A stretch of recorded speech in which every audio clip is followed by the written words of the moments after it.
After a thrilling Labor Day Classic, we get another dose of the Roughriders and the Blue Bombers. It's the Banjo Bowl. Princess Auto Stadium once again sold out, and these fans hoping the result is a little bit different than a week ago, and history certainly on their side. The Roughriders haven't won this game since 2018. It is Winnipeg and Saskatchewan coming up in game number 2 of our triple header.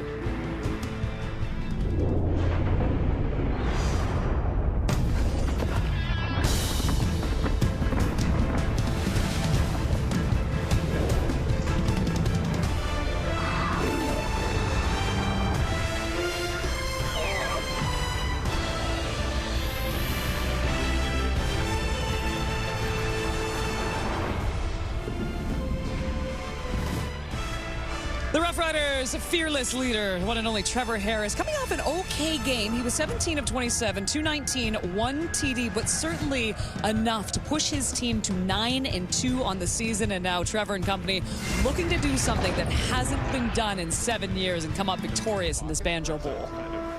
Ontario Wilson, he's back! Coming in to help the receiving core and Dick Dembski over there. This is the player to watch tonight, I tell you. If he can get it going, the Winnipeg Blue Bomber fans are going to be excited. Well, the player they have to get going more than anyone is this man. Last year's MOP top Canadian Brady Oliveira. 5 touches for 24 yards? You're not winning any games like that, Winnipeg. You need to touch the ball at least 20 times if you want to win. 20? One carry in the second half of that one. We're all scratching our head, especially he was coming off arguably his best game of the season, and then to have a game like that, I'm sure some changes will be made, and some changes will be made to the stadium very soon because fans will be coming in for the third part of our triple header. It's the rematch of the Battle of Alberta, but first we have the Banjo Bowl, and you mentioned Pokey Wilson too coming back with the news that Dalton Schoen is now done once again with a torn ACL. I mean, that's just brutal. This is going to be so key for them, but overall, this could be an absolute monster statement game when it comes to your Saskatchewan Roughriders. They are 9-2 on the season, and my goodness, if they push themselves to 10, and also for the Winnipeg Blue Bombers, I mean, sitting at 6-5, you know, to go to 500 on the season, that is just not going to be great. But as we see, history on the side of the Bombers in this game. Enoch, how do you think this one will play out? Oh, it's going to be an interesting one, Cade. And you look at the game that happened last week on Labor Day.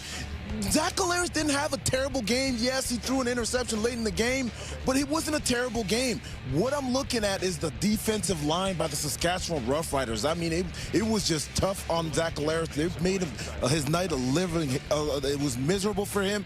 And you look at Malik Carney. He was the one that really, in my opinion, was the guy. He had a pair of sacks last time, but not just the sacks. It's the pressure that he was able to put on Zach Collaros. And Coach Mays did a great job of moving him around, whether it was a defensive end, isolating him against the guards, or even against the center. This is the guy to watch tonight because Zach Collaros is going to try to get the ball to Ontario Wilson. How much time will he have? And this guy's going to have a lot to say about that. Well, I knew Kate wasn't coming to me first because you said you're Saskatchewan Roughriders. I did not say that. Yes, did I? Did I really? She was talking to the right. You know what's really interesting? That's a total Freudian slip, I promise.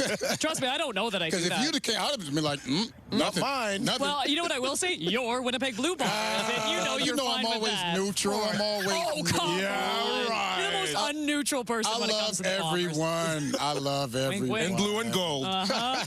But you know who controls this game more than anyone?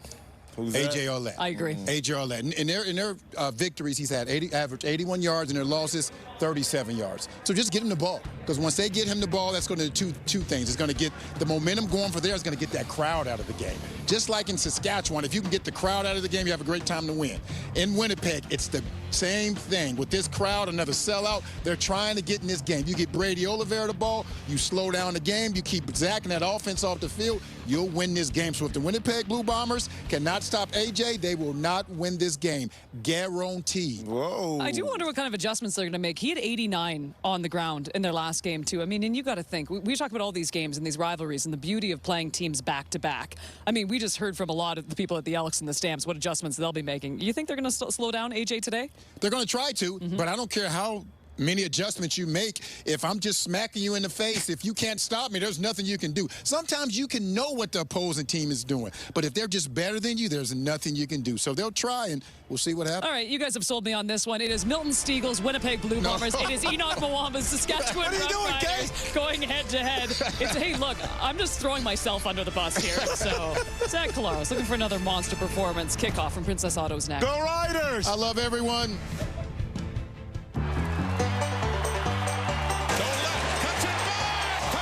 Saskatchewan. Winnipeg. Shot to the end zone. Touchdown, Dembski. There's Mario Anderson breaking it off. Inside the 10-5. Touchdown, Riders.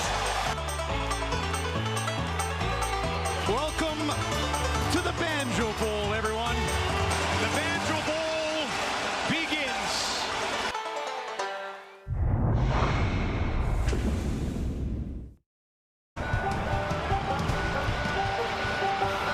Thank you, Kate. Part 2 of our triple header. Part 2 of the home and home between the Riders and Bombers. But to everybody here, it is quite simply the Banjo Bowl. And our thanks to Savannah Ginter for setting the scene with her banjo picking skills as we get set for the duel of two Western rivals again, meeting in the Labor Day Classic last Sunday, Lapo, and it was a close one. Riders won by 4. Well, let's talk about the big duo at quarterback again, starting with Zach Collaros. Zach Collaros is undefeated in the Banjo Bowl for his career. Now, the Bombers are 8-9 in Banjo Bowl. Their last 9 Banjo Bowls, their only loss was when Zach Collaros was the starter in 2018. Find that very strange. And then the other side of the field, Trevor Harris, a TD pass today will give him 200 career TDs. He's 18-8 as a starter in SAS, trying to sweep the Bombers for the first time since 2018. Well, it was a big win for Corey Mays last week at the Labor Day Classic. The Riders stay on top of the CFL at 9-2. Best start for them since 1970. For Mike O'Shea, this game's been a barometer for Winnipeg's dominance in recent years. They've won 5 straight Banjo Bowls en route to 5 straight West Division titles. They've also won 8 of their last 9. Now, Saskatchewan won the toss. They have deferred, so they're going to put the ball in the hands of Zach Collaros first.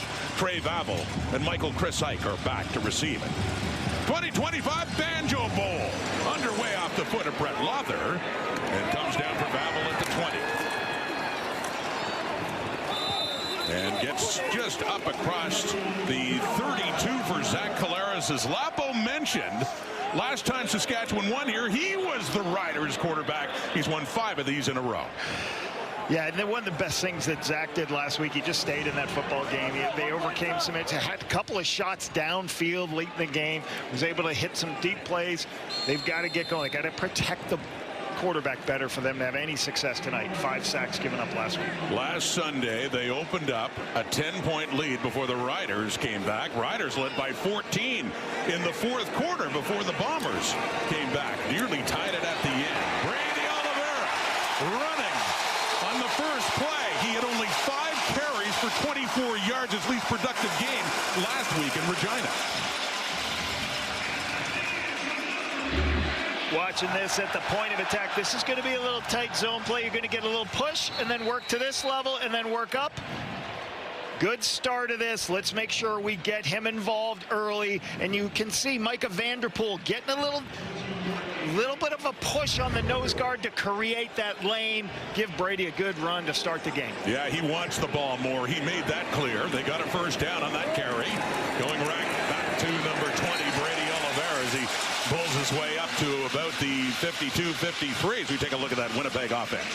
Micah Vanderpool gets his 5th start. He's a game-time decision at left guard, going over for Gabe Wallace, who is down. And we just started talking about Brady Oliveira, 5 carries, 24 yards. The Bombers, everybody in Bomberland wanted to see last year's MOP get more touches in the football game. That's Jason Hogan's job today. Make sure, the Saskatchewan Roughriders last week said, hey, we're going to blitz you. We're going to send extra pressures. You still got to find a way to get your most productive player the football. Nick Dembski, Ontario Wilson in motion in behind Zach Collaros, who is throwing to the right and nearly intercepted. Right around the Rider 50. What a chance there for C.J. Rivas for a big turnover to start this game. C.J. Rivas is a great football player. This is going to be just a nice quick little three-step route, and you're going to try to read number 1, C.J. Rivas. You watch Rivas when he shows up in the screen. He's just baiting and waiting as Zach tries to throw that in there.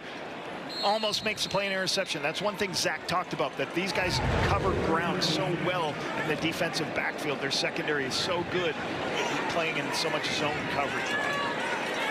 So that's it for the Bomber. First possession, Jamison Sheehan standing at his 38. Mario Alford and Dante Myers will be back to return this punt as Sheehan sends it to the left, and Myers inside the Rider 5. Cuts it up. Not a bad return as he gets up to the 20. For Trevor Harris now within 1,000 yards, or within 100, I should say, of going to 3,000 this season again. Riders at 9-2 coming in with the ball when we come back.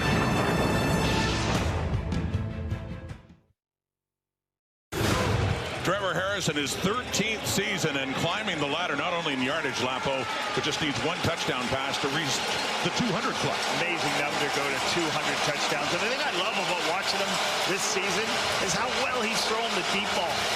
Lead the CFL in deep, explosive pass plays. The Saskatchewan Roughriders.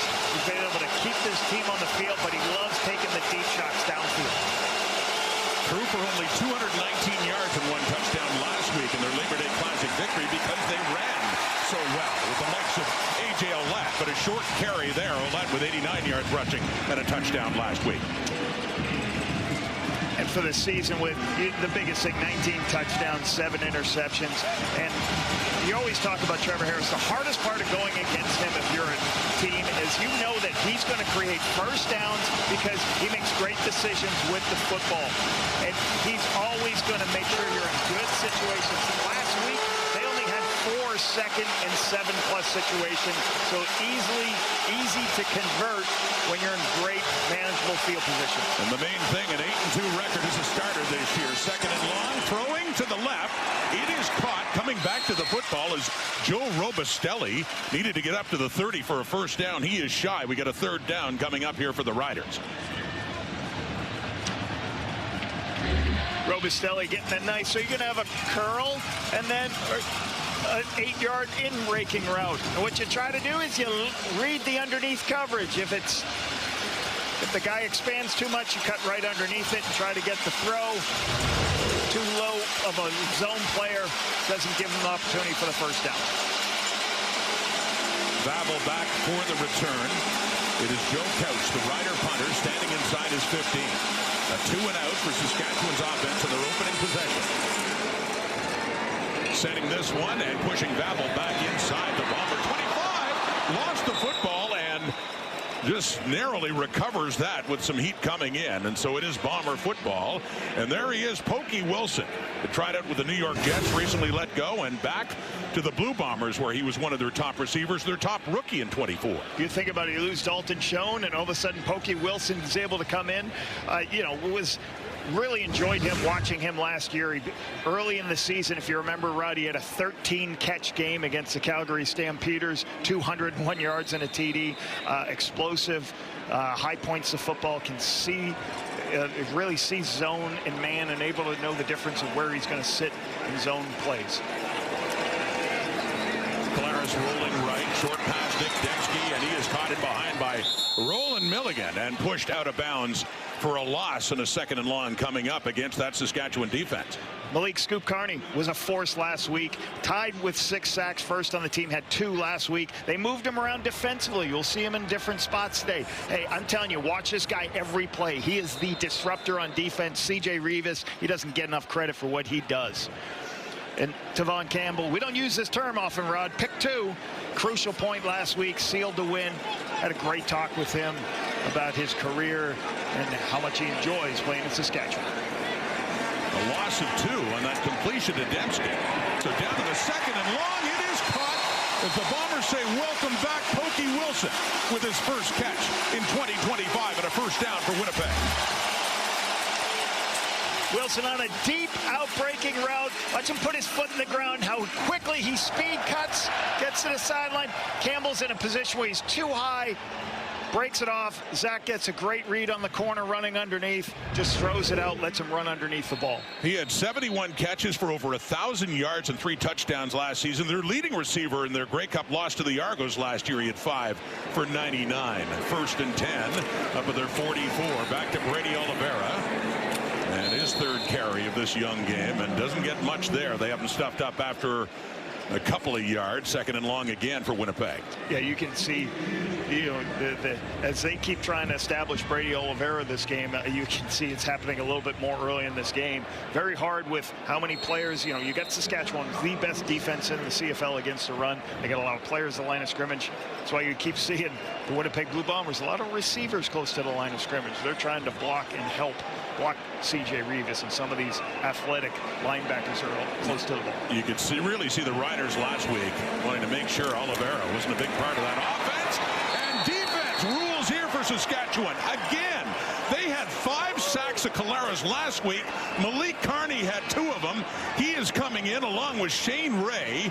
And what a season Carney is having on that Saskatchewan defensive line that has been dominant this year. Just watch Kolinkowski for a second. Watch what happens. He's the center. He gets thrown. Watch right there. Malik gets a good opportunity to move him inside. That's what I was talking about. Putting your defensive end aligned over the center is a mismatch because you have one of your best athletes.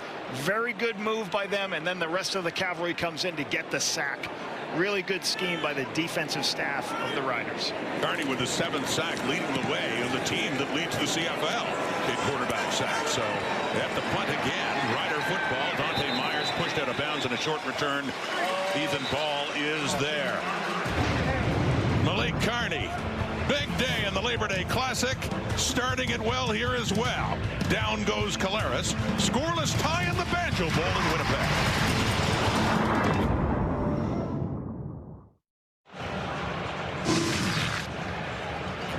Does this look familiar from last week? The leading sacking team in the CFL. Micah Johnson throws the center out of the way to get a sack. C.J. Revis is involved in here on this one. There's Malik Carney making the right guard miss last week.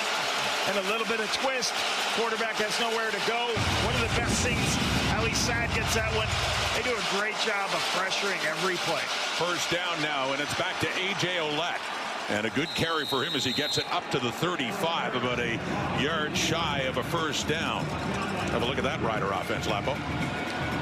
Jamarcus Hardrick comes fan favorite back to Winnipeg. First banjo since he left. Are the Rider fans in the end zone? Are there any of them anywhere? Do we get a jump into the crowd? Tommy Neal. 3 catches, 86 yards, huge touchdown last week. Been in the rest of 8 games, really good football player in this system. Gain of 9, A.J. Ouellette, and up to the 35 and a 2nd and 1 here for Saskatchewan. Early on in this Banjo Bowl, short yardage. Tommy Stevens is in at quarterback for the Riders. Keeps it left side, easily has that yard, and a 1st down for Saskatchewan in their 2nd possession as we take a look at that Winnipeg defense. Leading knockdown player in the Canadian Football League, Willie Jeffers. You better have a plan for him when you get the ball to your hands quickly. Rena Cranby draws back into the Sam position after playing a couple of games at free safety and missing a couple games in the injury. And Evan Holm, 4th-year player, tied for 1st in the CFL for 4 interceptions. He's having a great year. Just does a great job at that field halfback spot where you got to cover a lot of ground. Up close to the 43 of the Riders. With the football on a 1st down now, or 38, excuse me. It's Ouellette. And he spins, he breaks a tackle, he's still on his feet. Gets it around the 43, and that hard-earned pickup, about 5 yards for Ouellette on that carry. You want quarterback, you really want guys who've got the ability to, once they hit the hole, there's good patience, then he bounces it back outside, and you can see right there he's got the ability. Woodby can't make the tackle. You want guys who have strong lower bodies like AJ does that can make you miss. Lost his contact lens, Rod. Look at that. All right, we can't throw to him for 2 plays. Still hand it off to him, right? Impressive he was able to find it. Getting knocked down in a pile of people. Probably got some of the little black pellets in it though. Harris back to throw in the 2nd down, and there's good coverage.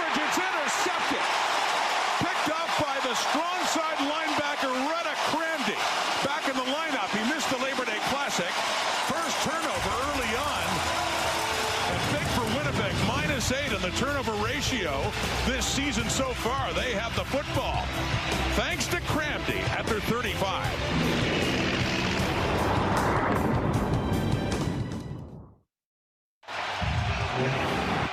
What are free safeties great at? They're great at having range. Retta Cramdy's over here.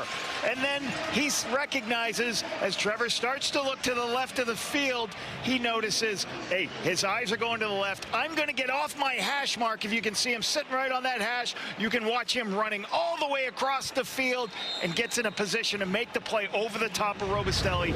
That's what you need from your free safety. Range and can run and catch the ball in the air. Retta Cramdy. First interception of the season, Lapo, for Cramdy. So running the football are the Bombers in that first down play. Back to Brady Oliveira. And a short pickup there. Bombers definitely trying to establish the run, get Brady some touches. The one thing you do have to worry about, I know you want your best player to get the football, but you are facing a team that is the best in the CFL against the run. You have Zach Collaros. You have to mix up what you're doing, because it's hard to live in this 2nd and 9 world all game against a team that's going to lead the CFL in sacks. So they got to make sure they're productive on first down. He was coming off his most productive game week before in Montreal, 137. So throwing here in second. Long it is caught. Now Dembski already had a catch for -2, positive yardage there, but he had already extended his streak. 83 straight games now with at least one catch. Dembski's saying, hold my drink to Pookie Wilson, as it's the exact same play that Wilson got. Get some depth, run to the sideline. If the corner runs underneath, you can throw it outside to Dembski. Good speed, good vertical stem by Dembski. What that means is vertical presence, and then falls out to the flat. Zach throw a great ball. Up to the 47, complete now to Ontario Wilson. Pokey Wilson has it down at the Rider 35, and another big first down for Winnipeg. A little bit of play action here. So you're going to get a vertical presence, and then you're going to slip behind that player. The first player is clearing out. The second player is going to just kind of be in the wake. If you can see Wilson, he's going to sit in that dead area right behind the linebackers in Saskatchewan zone there. But great clear out on the outside, the inside receiver to give Wilson, and a great throw by Zach. And a gain of 29. Wilson now, his first game back with the Bombers, 2 catches for 48. In business now. Inside the 35, running back to Oliveira. Works it down to about the 30. On that carry, as they're certainly giving him more touches right now. Oliveira, already he has as many runs as he did all game in the Labor Day Classic last Sunday. And you can see a lot of personnel coming in and out here. The Bombers are trying to handle. Last week, the Riders just kept blitzing and blitzing. You see them trying to say, hey, listen, if you're going to blitz people off the edge, we're going to have a fullback in the game. We're going to have a tight end in the game. So if you try to outnumber us, we're still going to get Brady Oliveira touches. Last week it was a 34-30 final. There were no points scored in the first quarter. Still scoreless here. Winnipeg starting to press. More pressure. Collaros, he does get rid of it. Oliveira makes something out of that. And close to a first down as they got the heat again. The Riders did on Zach Collaros. Sometimes pass rush is incomplete pass, Lapo.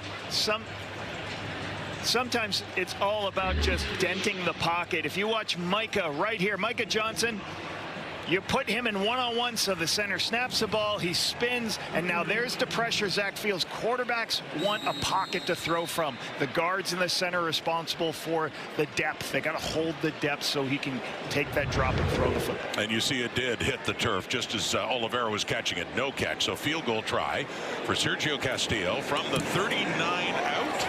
And splits those uprights perfectly. Just under 3 minutes to go until quarter time, so we don't wait as long for the first points of this game. They belong to Winnipeg, a 3-0 lead in the Banjo Bowl.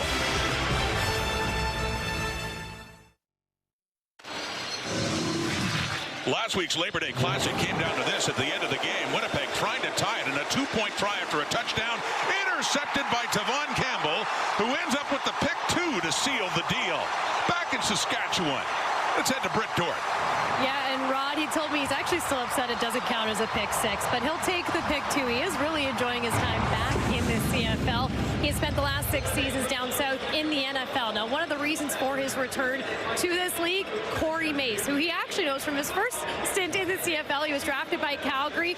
Corey Mace was his teammate. He said back then he even already seemed like a coach to him. Now, they actually share an agent. So when Campbell's agent called him and said, hey, remember Corey Mace? He said, of course. Well, Corey Mace then got on the phone with him and said, come back to the CFL. We have an opportunity for you. He told us, I had to think about it. I wasn't sure I was in the right shape to continue my football career. But, guys, I think it's working out for him so far. Working out well. Thank you, Britt. Play action pass here for Trevor Harris to start things off. And tipped, and nearly another interception. The Bombers already have one. And that one coming in. Dexter Lawson. But Tavon Campbell from Scarborough, Ontario, and played at the University of Regina, played for the Rams before going into the CFL with Calgary, and then some time with Saskatchewan, and then the NFL. Great talking with him this week. One of the interesting things, he was in the Canadian Football League as a starting corner before the hashes were changed. That was a great conversation. He's like, I see so many more routes now. I used to just see digs and hitches. Now I'm seeing so much more. I love that the hashes are tighter inside. Makes my job harder. Making it harder for Harris. That crowd really noisy here at Princess Auto Stadium. What a hurdle there by A.J. Ouellette. Yes, Ouellette in the leap on the second down and long and gets close to a first down. He's up near the 50. Dexter Lawson was arguing about the spot of the football. It's right just ahead of the 49.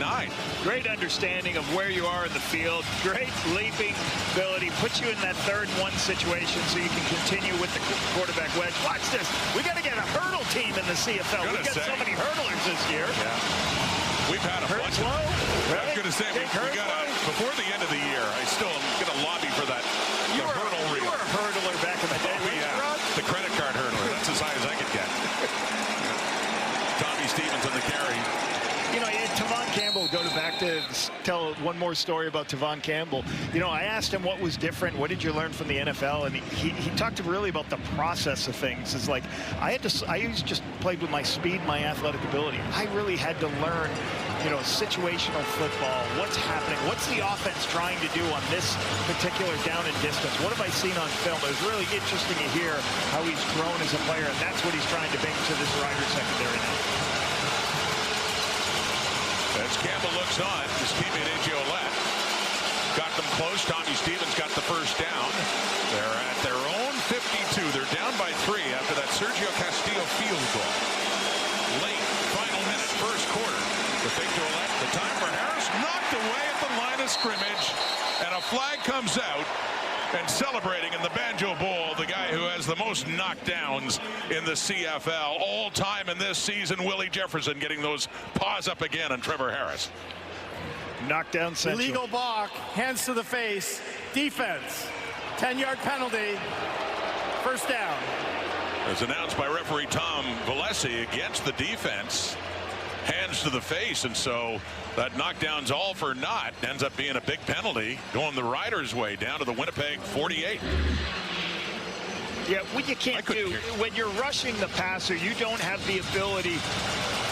You don't have the ability to put your hands on the face mask. It's a safety thing. You're just not allowed to do that. Woodby ended up putting his hands up into the face mask. So it's going to be a penalty every time from a player safety standpoint. First down, Ouellette. Breaking tackles, keeps going. A.J. Ouellette trying to cut it back. Still another great pickup for Ouellette, as mentioned, at 89 yards on the ground in a big game last week in Regina, and a good first quarter for number 45. Vision is one of the most important things for a running back. As he recognizes color in his hole, he winds it all the way back. Some of the defenders had lost contain. He now flips the field because there's nobody in contain. Big game, jumping outside for A.J. Ouellette. Gain of 18, he has 4 carries for 34 yards. Clock ticking down. This could be the final play of the first quarter. Riders now in scoring position. On the toss, Mario Anderson with a couple of touchdowns running. And the helmet falling off his tackler, Kyrie Wilson. But Anderson was quite a story with only 3 carries, 2 of them going for TDs last week in that victory over the Bombers. Saskatchewan trails through the first 15, but they're on the verge of changing that. Getting close. Another great tradition in the history of the Riders and the Bombers, the Banjo Bowl. Through one corner here in Winnipeg.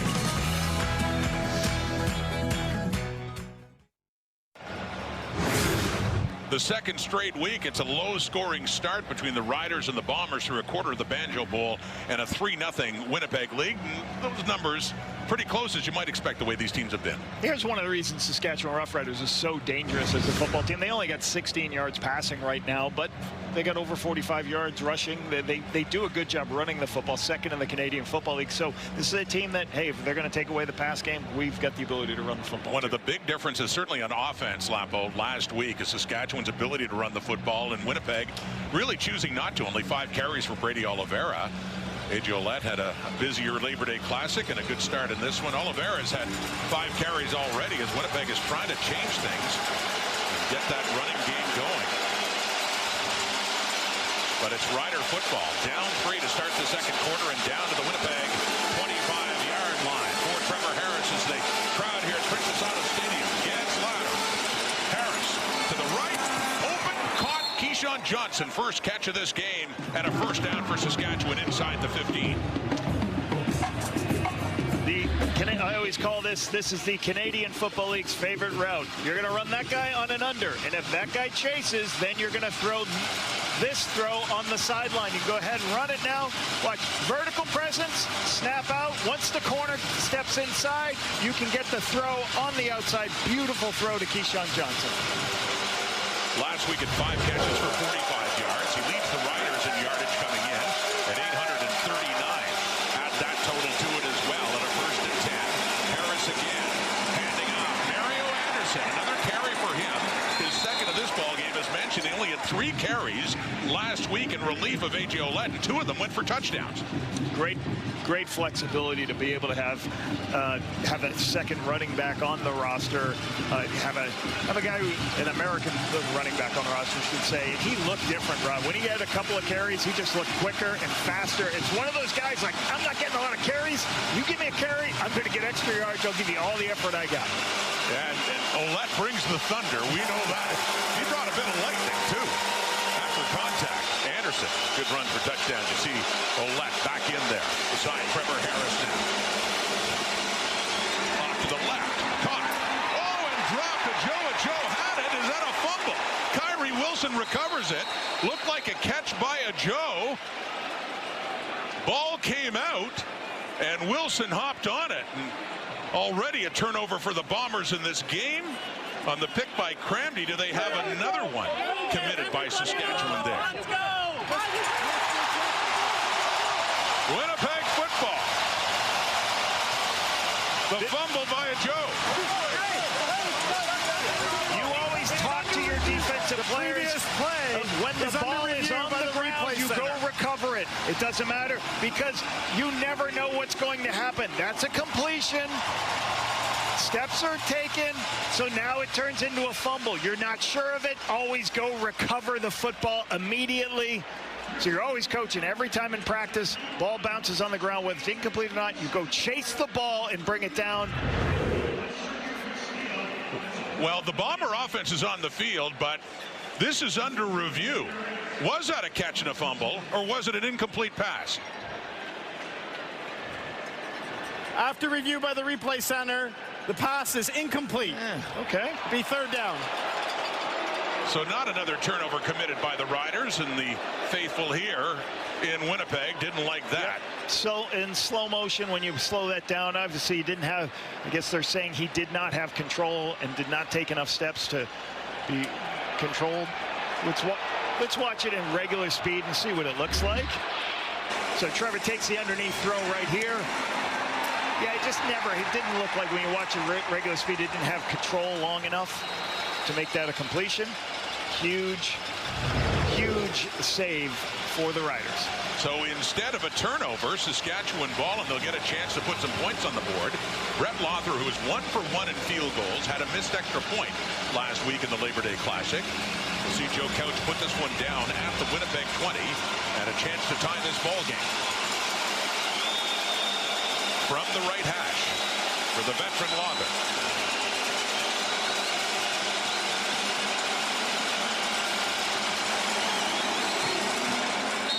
No problem at all. Tie ball game. Field goal by Lawler. After the field goal by Castillo. Princess Auto Stadium. Banjo Bowls Saturday on TSN. We'll be back.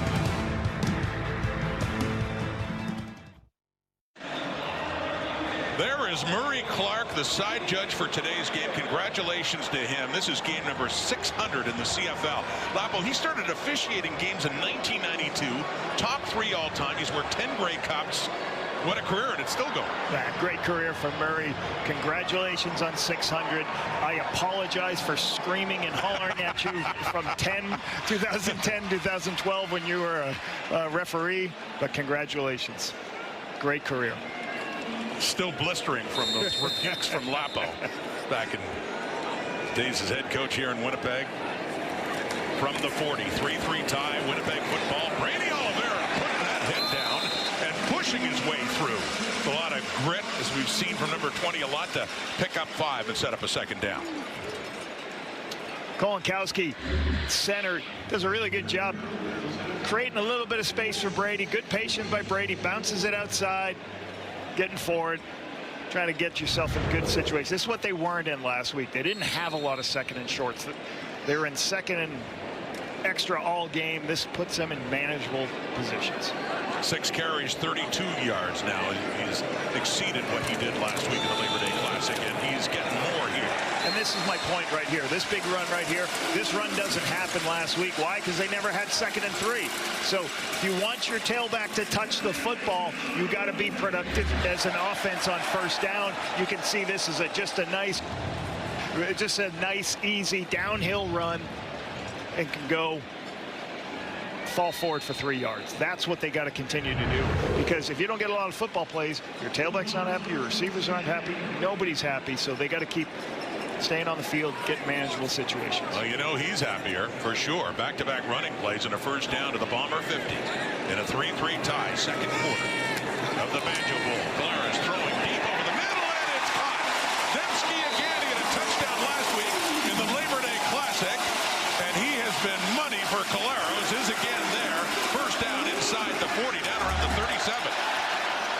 Dembski's going to just wrap. He's going to work for a little bit of width, and then he's just going to wrap to the middle of the field.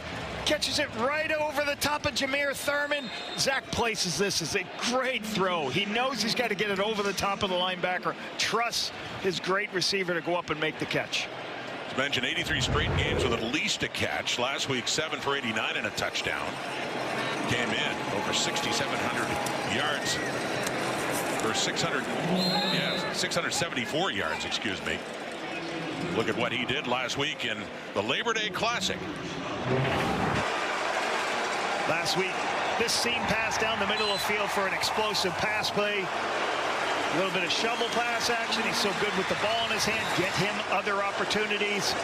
Screen passes on the perimeter. Get this guy the ball as many as he can. And then when coverage breaks down, throw him a corner route for the touchdown. Bomber fans have seen a lot of corner routes. Zach Caleros to Nick Dembski over the years. That helped you the comeback, too. They were down 2 touchdowns in the 2nd half. Pressure, Caleros again. This time he gets away. Going to take off inside the 25. Caleros goes down, and he rolls, and he picks up another 1st down for Winnipeg using his feet.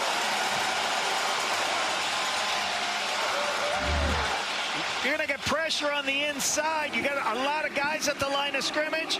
Once that happens, they're all trying to get one-on-ones, but then they twist. Zach recognizes Malik Carney's out of position. He goes to scramble, gets the extra yardage. That's a huge save because they don't want to take a sack where they were at. Would have taken them out of field goal range. So great scramble by Zach. Good football IQ there. He had 1 full season as the starting quarterback in Saskatchewan. Won the Banjo Bowl. Then the next 5 with Winnipeg. Throwing again. Pokey Wilson still on his feet. 5. Touchdown. Or did they just rule him down? And out of bounds, no. Picks up the TD. Wilson. What a return to Winnipeg for Ontario. Pokey Wilson.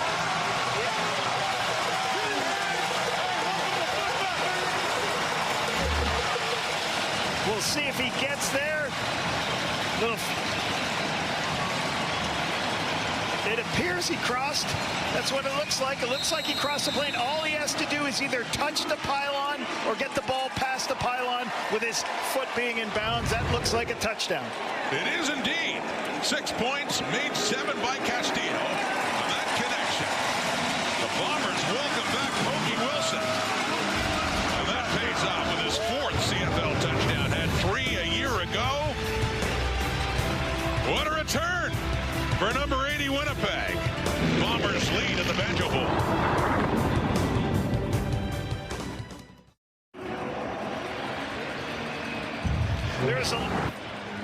There was a lot of conversation last week. Why isn't Brady Oliveira getting the ball? Some of these reasons right here. This is a run play, but watch how quickly Zach recognizes and throws the uncovered throw on the outside. Tavon Campbell misses, turns it into a touchdown. Right, get Pokey Wilson a touch early in the game, but Zach's ability to just take the ball and throw it without the laces. Amazing accuracy by Zach Collaros and recognition. That capped off a 6-play, 70-yard drive. The lead for Winnipeg on that touchdown by Pokey Wilson. Here's Murray Alford on the return. And greeted there just across the 30. So back to Trevor Harris after a 3-for-6 start for 27 yards passing and 1 intercepted. Trevor took one shot here. His deep shot downfield was intercepted. There's some underneath throws, but that's the one thing I've watched this offense all season long. He's completing almost 60% of his passes on deep balls downfield. That's at a crazy, amazing stat, his ability to push the ball downfield. Winnipeg's very difficult to do that to see if he continues to try to take shots. His last 2 games have been his least productive in terms of passing yardage. Barely over 200. Throwing here over the middle. That's caught in a crowd. As Keyshawn Johnson gets it again up to about the Rider 49 with all kinds of bombers surrounding him. Yeah, and what you see here, watch Zach's here. As he goes, there's nobody really open early, so now he has to flip his hips. That's what Zach is so good at. See how he Trevor is really good at. He recognizes that, hey, I don't like to look to the right. How quickly he flipped to the left and then found an open receiver. That's what Winnipeg did last week to stop him. He couldn't throw his primary throws. He had to go to secondary players. First down, Harris to throw again. Gets rid of it. It's deflected, though. But Tony Jones got his hand on it. The middle linebacker for Winnipeg knocked it up. And 2nd down coming up. Tony Jones, as an underneath linebacker, gets a lot of depth. You can see him getting depth and going to a spot underneath. This is a double move by Trevor.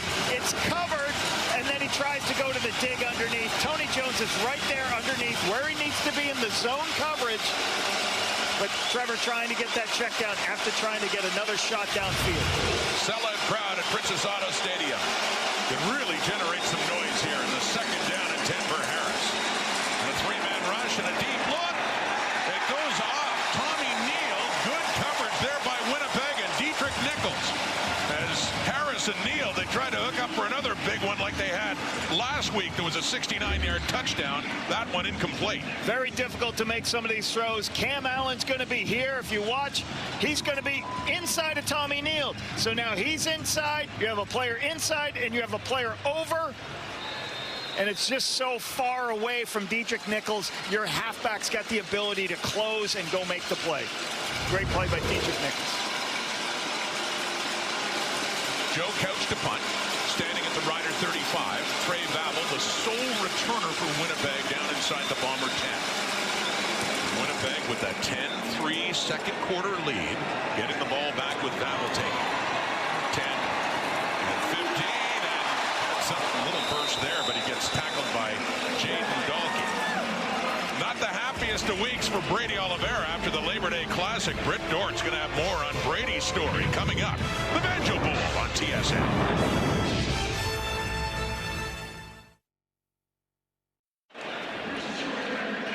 We're in the the second quarter only, and Brady Oliveira already has more carries and more yards than he did all of the Labor Day Classic. Britt Dort, I think he's a bit happier now. Yeah, he definitely wasn't happy about it, Rod. He told reporters this week that he was practicing, quote, pissed off, because he was really upset about that. And he told me today he still feels that way heading into this game. What upset him was the fact that he felt like the run game and himself were not utilized by the Bombers last week. He said he's going to make this a statement game. When I asked him what upset him the most, he said losing a game that I felt like I could have had my hands on the ball more to make a difference. And Brett, that came after a game in Montreal where he made a huge difference. Ran for 137. They set up a screen to Oliveira. Gets it up across the 30 to about the 32 on that first down carry. Here's what I like about that call right here. This is a screen pass. It's a touch to Brady. Let's not talk about run game. Get Brady Oliveira touches because he's a great football player. You're facing the best run defense in the Canadian Football League. So find different ways to get him touches. I like that call right there. You've got to make sure that your best players can get touches. Last week, they did talk about we had a lot of run-pass options. Well, there are sometimes you better just hand it to your best football player. That's going to happen sometimes. I wonder if you'd know anything about offensive coordinators getting a little bit of heat from fans for play calling. Oh, my God. Lord, I'm like the Billy Martin of this. I've been here 3 different times, and even when we had great offenses, people were complaining about the offense. You can relate to what Jason Hogan goes through. Here's Oliveira running again, and I'm getting it up near the 40. Well, you know, it was so funny. Let's go to back. My wife used to hear it so much in the stands. She put a T-shirt together. My husband doesn't care what play you thinks he should call. That was that was Banjo Bowl 2018. I think we had the number 1 or 2 offense in the league. I would have never allowed her to wear it if we weren't doing so good. But you know, you got to have a thick skin to coach here. You've got to make sure when you're coaching. Like I remember a quick story. I was reading the paper one day after a game, and I'm having some cereal, and I'm like, and all of a sudden I say, hey, things could be worse. You could be the offense coordinator of the Winnipeg Blue Bombers, the article started with. I'm like, wait a minute, I am the offensive coordinator of the Bombers. Things people don't hear about. The throw by Collaros, caught by Dembski. Good run afterwards, 2 inside the 30. Now close to the 25.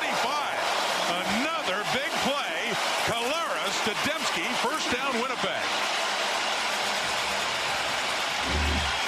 Once again, zone teams, you got to get clear out routes. Nick Dembski's going to show up in your screen at one point, but watch right here. You have clear out routes. I believe that's Clarcius clearing out the space so you can create the opportunity. And once again, Zach is on point, throwing it over linebackers and putting a little bit of air on it to get it to Nick Dembski. See, I think the fans like Jason Hogan's They're loving Jason Hogan's call right there. Call. Yeah, never a problem with that. No. Call only the ones that work, as a coach used to tell me. Big plays win games. Get back in the good books again. Back in the ground, Oliveira. Ball's out. Riders, they had a chance. Looks like Winnipeg got it back.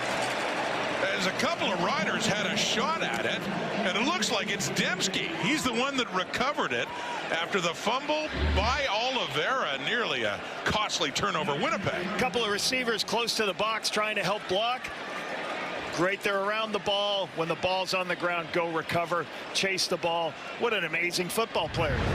Doing everything in his power to help his team. Big catch, then recovers a fumble. Nick Dembski, great football IQ. I was going to say, this is the Nick Dembski drive in more ways than one now at the big catch. And there's a big fumble recovery to keep this thing going. And second down.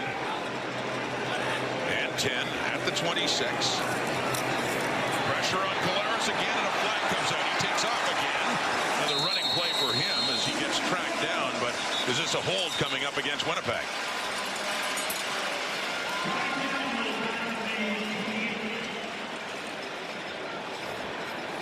Offside. Winnipeg number 10. 5-yard penalty. We'll repeat second down. Well, this time Dembski's involved in the drive in a way he wouldn't like to be. An offside called against number 10. Saskatchewan doing a lot of different things defensively. That's a linebacker. That's a linebacker. Hey, where's Malik Carney, one of the best defensive ends? He's on the center. Very hard to help him. It centers in a one-on-one spin move. You can see Brady Oliveira now trying to help. They've made an adjustment. Wherever Malik Carney is, you're going to go help out. Good adjustment by the Bombers, but still a little bit of pressure forcing Zach to throw the ball quickly. 5-yard penalty, 2nd and 15 now. Lone push back outside the Rider 30. Winnipeg, a screen, this time to Dylan Mitchell. His first touch of this game. Doesn't get get all that yardage back. Coming in, Jameer Thurman on the tackle, so it sets up a 3rd down, and Sergio Castillo will come on to see if he can add 3 more points to Winnipeg's lead. Nice safe pass there. Dylan Mitchell, it's a screen pass. Lineman release downfield. No threat of, very little threat of losing yardage. Put yourself in good position, kick this field goal. A week ago in the Labor Day Classic, Winnipeg had a 10-point lead, scored the first 10 of the game before the Riders came storming back. It's late in the first half. Castillo, no problem at all for Sergio Castillo from just outside the 30. 3 more on the board. 13-3. Winnipeg with the lead. Well, don't miss. Fascinating watch. The Bills getting it started, by the way, tomorrow night against the Baltimore Ravens. A couple of the top teams in the AFC. And here, what great tradition in the CFL. The Labor Day rivalries last week, and then this is where Winnipeg, and you know this from both sides, but so well from Winnipeg, having this Banjo Bowl and resuming this rivalry. It's the best part of the Canadian Football League, seeing the fan support in both cities, seeing them travel from one week they all go to Regina, and then all the Saskatchewan people come here. Just a great rivalry. And their team's on top by 10 now. We get closer to the 3-minute break. We're under 3 now, and that tackle after the catch by Keyshawn Johnson. Tony Jones with the tackle. Winnipeg leading this Banjo Bowl late in the half, 13-3.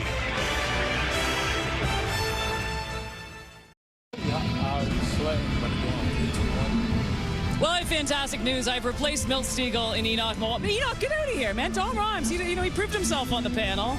I'm back to work. Dom, man. you dressed a little bit. Royce met you here. Are weeks. you staying around as well, too, or you got to get out there? Well, I'm probably going to have to get going. All right, they're coming up next. He's not ready. He's not ready.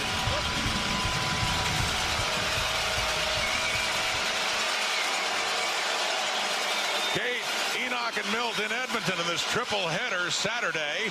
Late in the first half, they'll be coming up. But first, the Riders see if they can cut into this Winnipeg lead. There's a catch for Tommy Neal, who has had a touchdown in 3 of 4 games. Had a big one, 69-yarder last week in the Labor Day Classic. Part of Trevor Harris's career. When we talked to him, he said this is what he believes in. Twig. Take what is given. And that's what he's had such a long career. That's why his offenses stay on the field.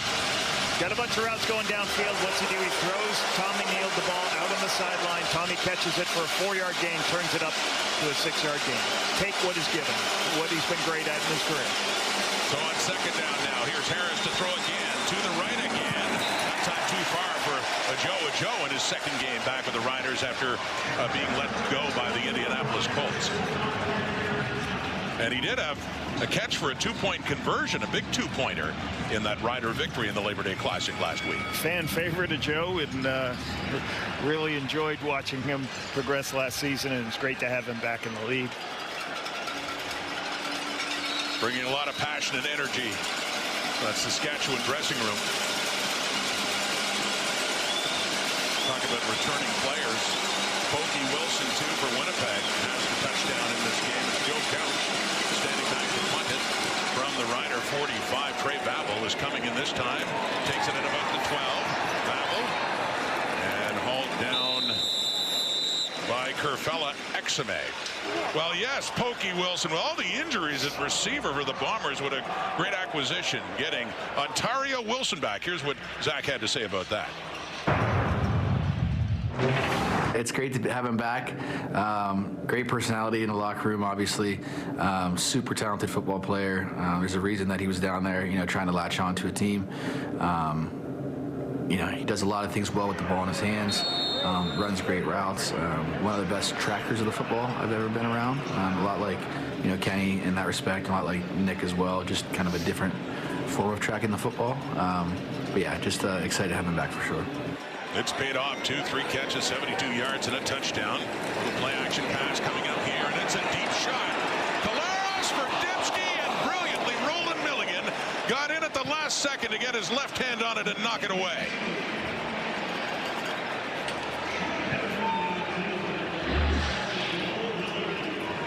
Deep deep shot on the post in the middle field. Heavy play action.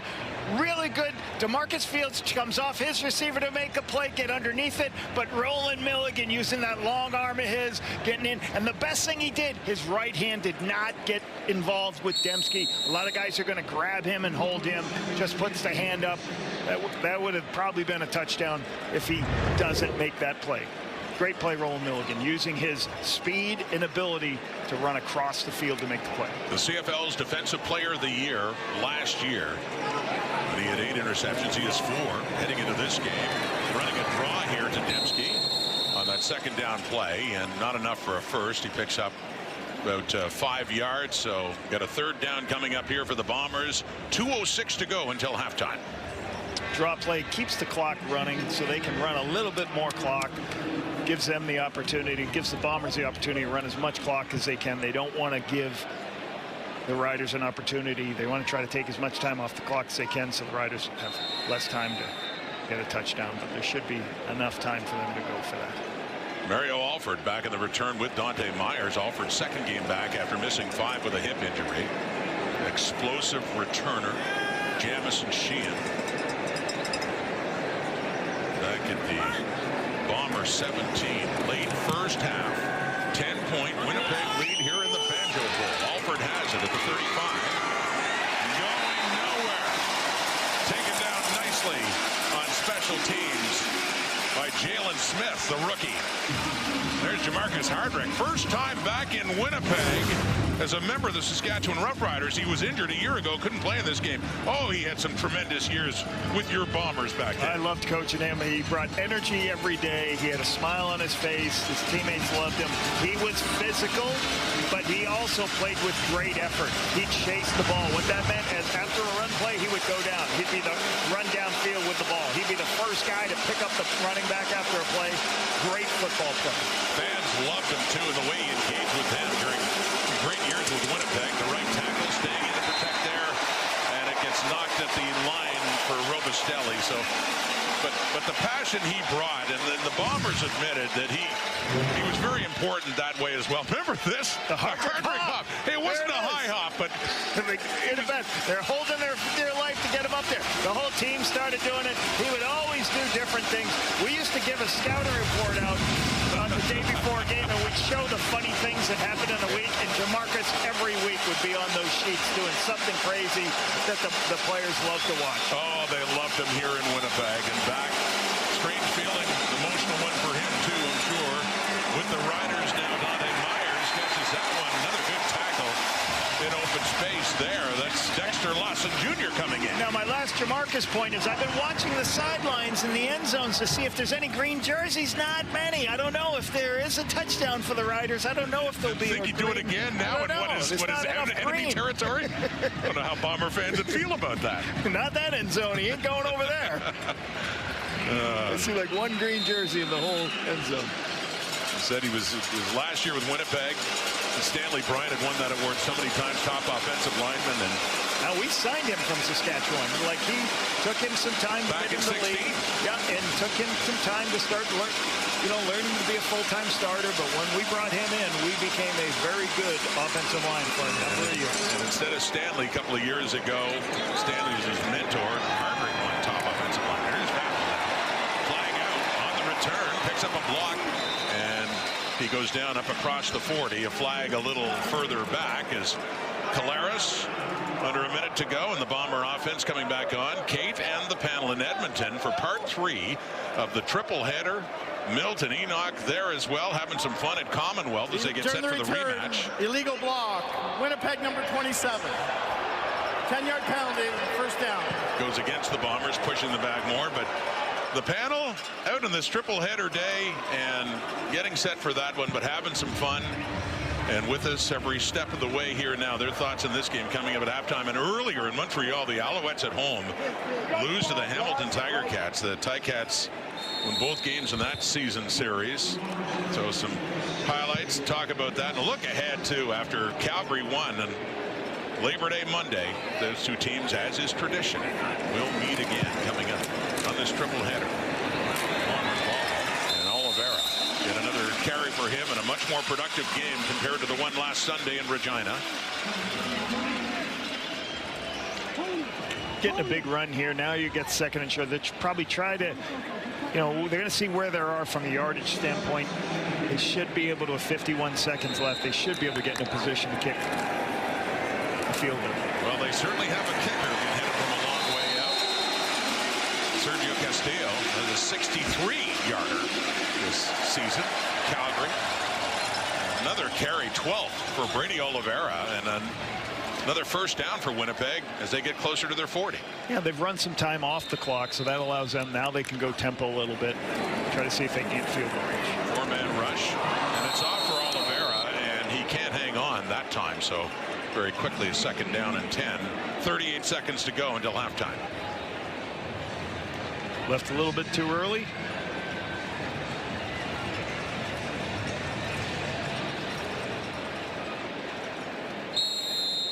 Beautiful day here in Winnipeg. A little bit cooler. Fall is in the air, but just gorgeous for football. And just tremendous atmosphere, like we saw at Mosaic last week. But this stadium fills up, tent sellout, and a raucous crowd when the visiting team has the football. Second and 10. Pump fake. Deep shot. Oh, it's intercepted. Marcus Sales got ahead of Pokey Wilson on that. He still has his return going here with 25 seconds on the clock till halftime. And hey, he gets it up close to the Saskatchewan 50 as Collaros himself coming in after the Sales interception. Looked almost like a receiver there as he got turned around running in, and the closest one to it.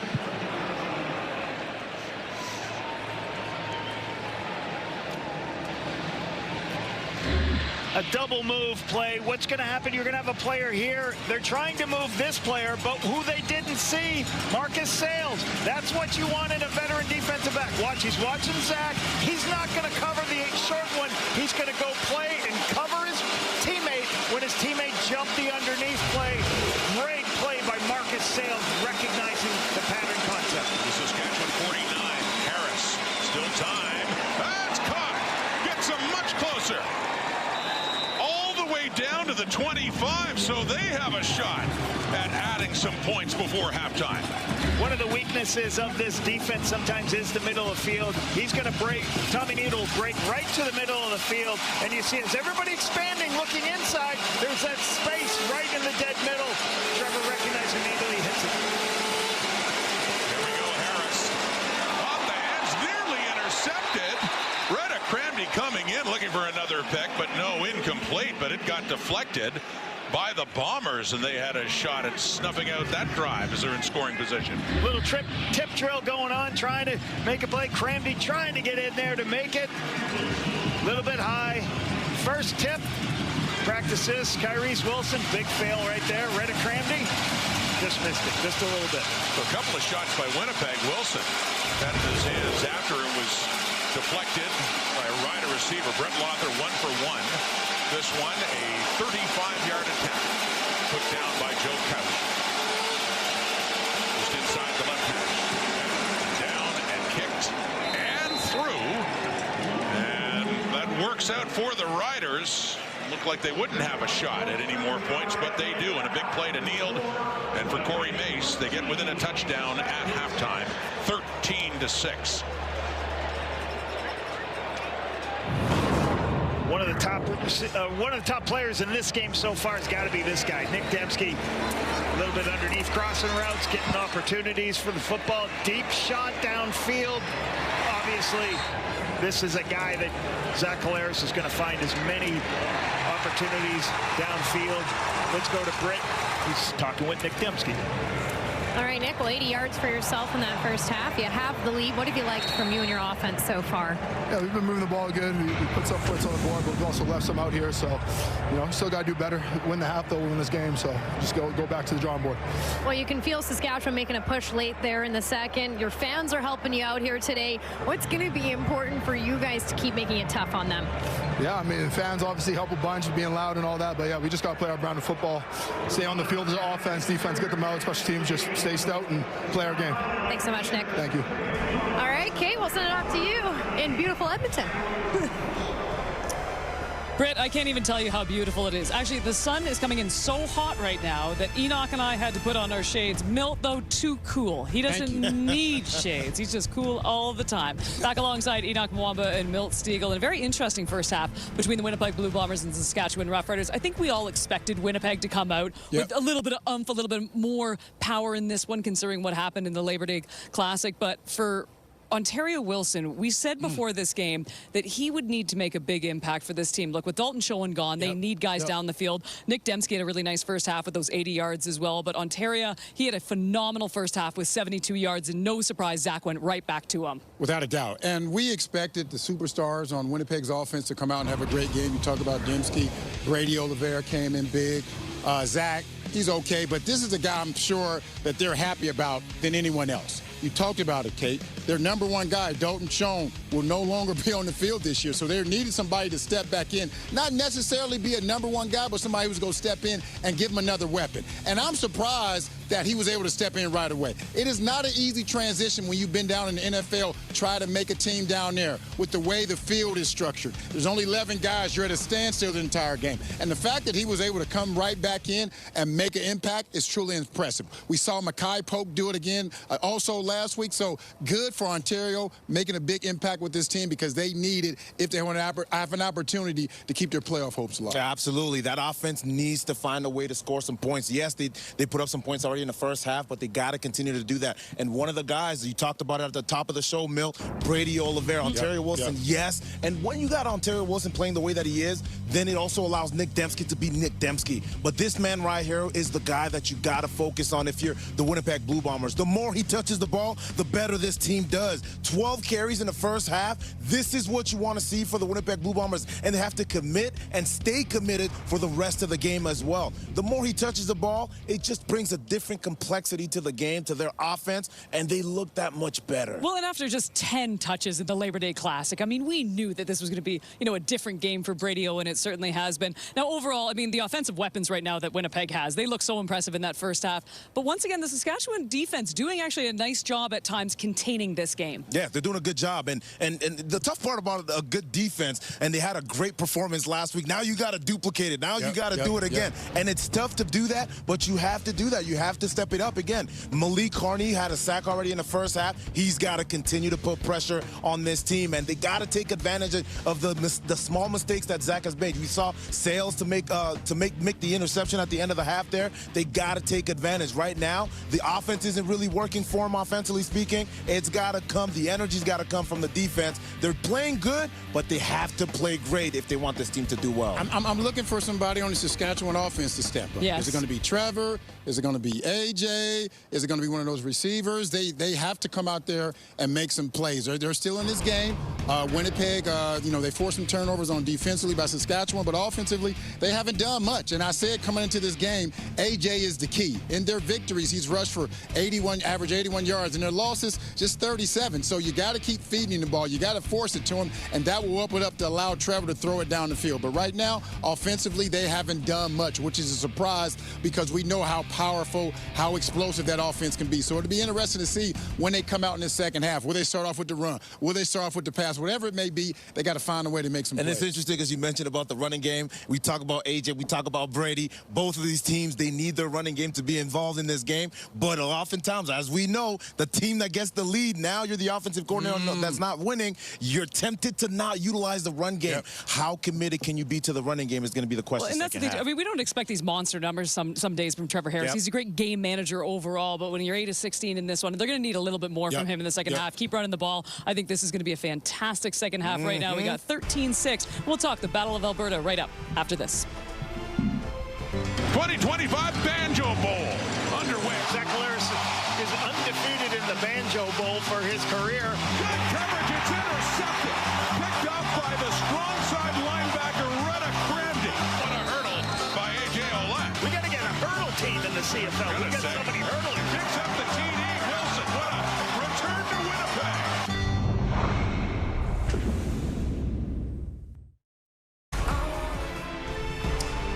Well, the third and final final game of our triple header. It is a rematch of the Battle of Alberta. It wraps it up for week number 14. It was a lopsided affair on Monday, pushing the Stampeders' record against the West to a perfect 6-0. Players on the field. A spectacular day here in Edmonton, as we were just discussing with one Vernon Adams, slightly better than that Calgary game that you guys had back when we were in BC, as we are now joined by the Stampeders quarterback and Vernon Adams. And Vernon, first of all, congratulations on the season so far that this team has had. And look, we will all be the first to admit we did not have high expectations for your team coming I know it. I know you're. I did. No, you didn't. Yes, no, we I had the did. tape. I wasn't on the preview show. Thank you. You weren't on the show. That doesn't count. But I said that as long as they added him, that was going to give him another 5 or 6 victories. I said that. Let me say this, though. I think we believed in your offense very well. We've seen you play for a number of years. We know what you can do. We know what a guy like Dom Rhymes can do.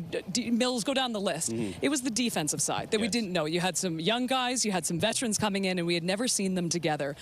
It has been a very pleasant surprise, and we admit when we are wrong. Yep. But for you to be watching this defense, let's start with that. How special is that side of the ball for this team? Yes, first of all, thank you for having me here. It's my first time here, excited, so thank you for the opportunity.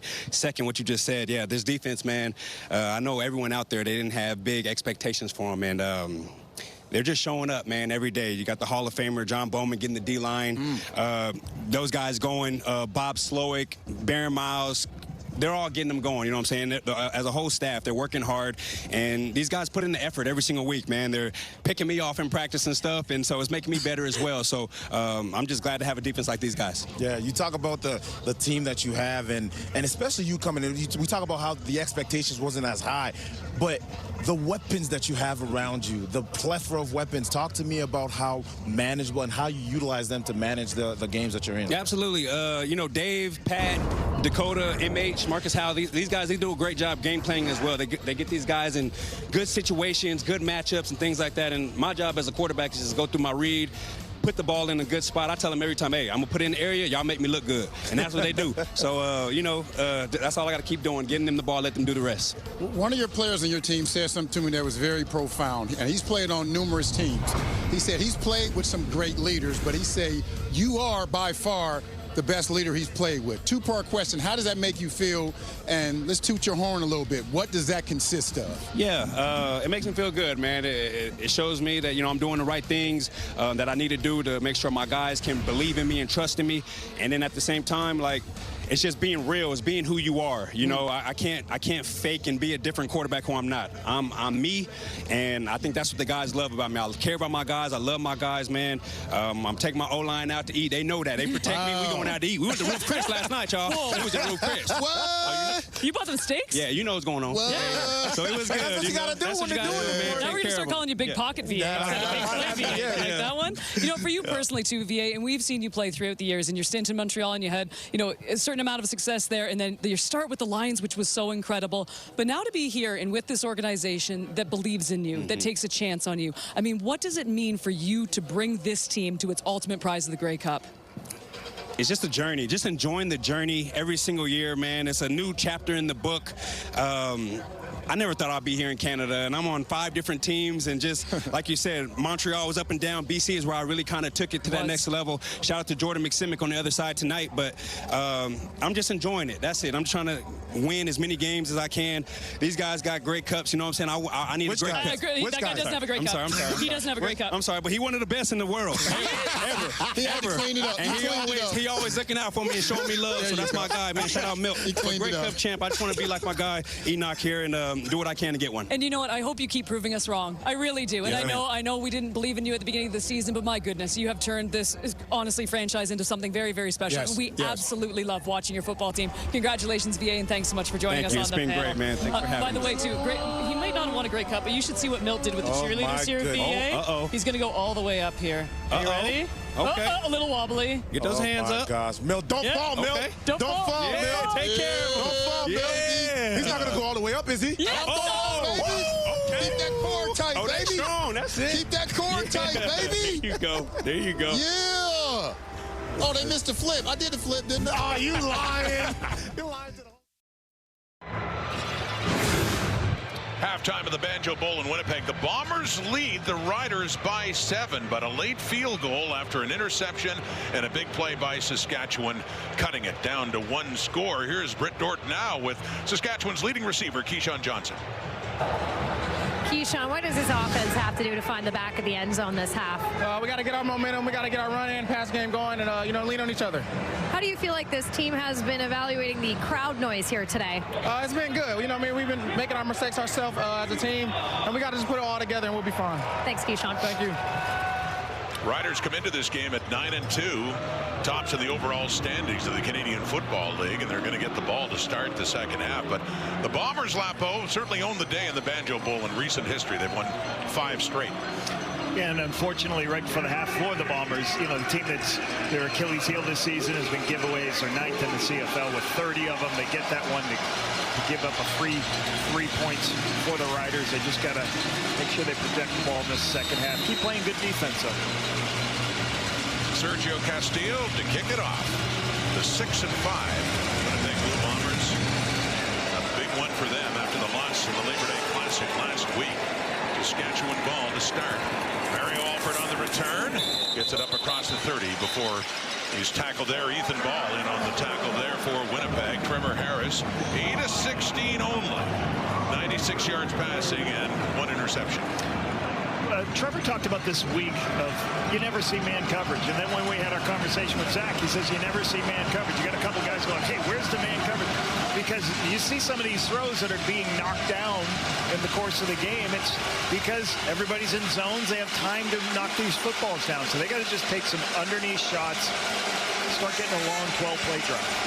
So here we go. Opening possession, second half is Harris. Hands off to A.J. Ouellette. Not much there against the Winnipeg front. Ouellette had 4 carries for 34 yards in the first half after having 89 on the ground in the Labor Day Classic. Getting A.J. involved a little bit early is always a good thing. Mixing up some of their run and pass, first down, give Trevor some good opportunities. But I'll tell you, the Bombers have really looked good stopping the run. They've lost contain once on a big explosive run. Besides that, they've done a really good job defensively. There you see Mark Mueller trying to see what he has in the second half. See what the Bombers give Trevor Harris here on a second and long play. Back to pass. And underneath, he does have that completion to Keyshawn Johnson up at around the 43. That's enough for a first down for Saskatchewan. He's going to just run a quick dig right in the middle of the field, and you got to throw it through people. You see Michael Griffin right here on the inside. Okay, you got to throw it in between the linebacker, and as Michael Griffin's also there trying to make the stop. Good location. Great speed out of the cut by Keyshawn. And vision to the ball. Right up to the Rider 43. Keyshawn Johnson, leading receiver for the Saskatchewan Roughriders coming into this game.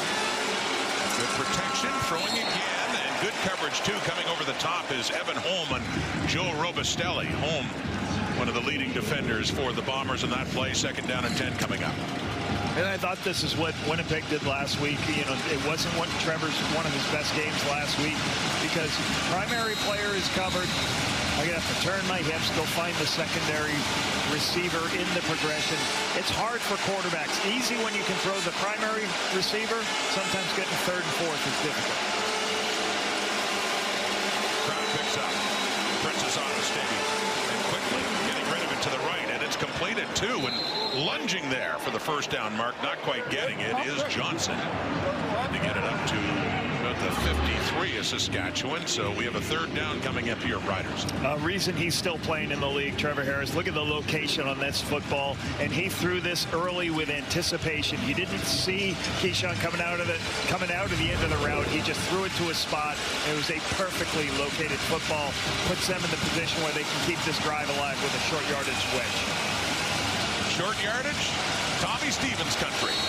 The big quarterback comes on for Saskatchewan. Now we've got a 3rd and 1 right up near midfield for the Riders in this opening possession of the second half, trailing by 7. Ouellette and Myers to the left. Stevens just lunges goes right over the top with that big frame. Tommy Stevens, pretty hard to stop in a situation like that. Closer to midfield and a first down, Saskatchewan. He could just fall forward and get it. Good play with how big he is and big in his height. Well, they had man coverage on that last play, so I don't know if 3rd and 1. That's where you're going to see it, right? You're going to see it on 3rd and 1. Whether you're going to take that shot or not, I don't know. Just enough to keep the Bombers honest with Ouellette going out, Dante Myers, just in case they tried a little trick there with Stevens. So Harris is back on. 54-yard line, Saskatchewan. With Ouellette next to him. Gets the ball to it. Reddick Cramney fills the hole. Comes in nicely, and Ouellette is getting nothing on that play.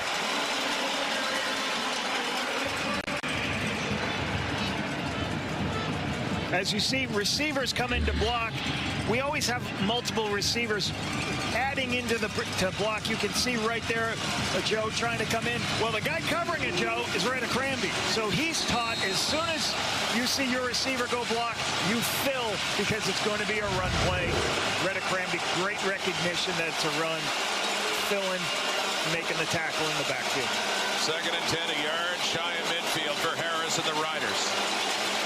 To pass to the left, and it's caught by Johnson. A flag comes out in the Rider backfield, but it would be a first down for Saskatchewan on another reception by Keyshawn Johnson, but it looks like it's going to be coming back.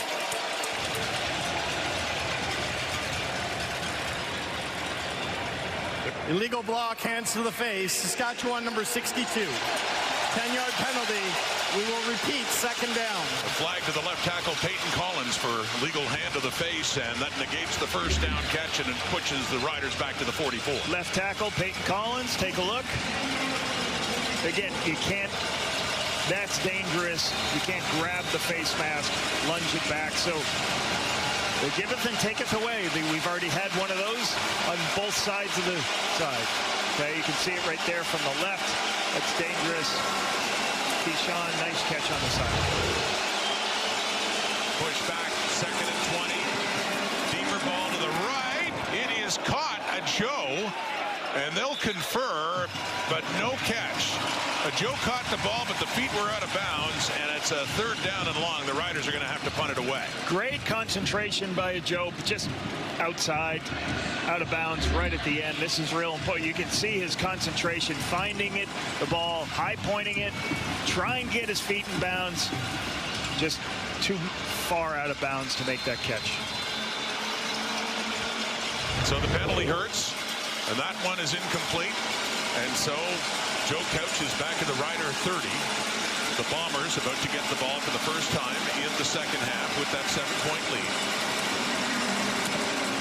Couch does barely get it away. Coming in for it is Vavlo, right around the 20.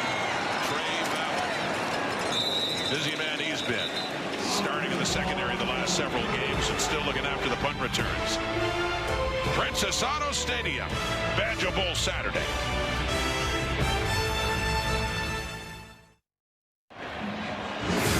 Lapo, you were with the Bombers at the start of this great run. 5 straight Banjo Bowl victories going back to 2019. Not just the victories, also some of these scores pretty big in the Bombers' favor. Huge. You look at 2020, you get 250 burgers in that.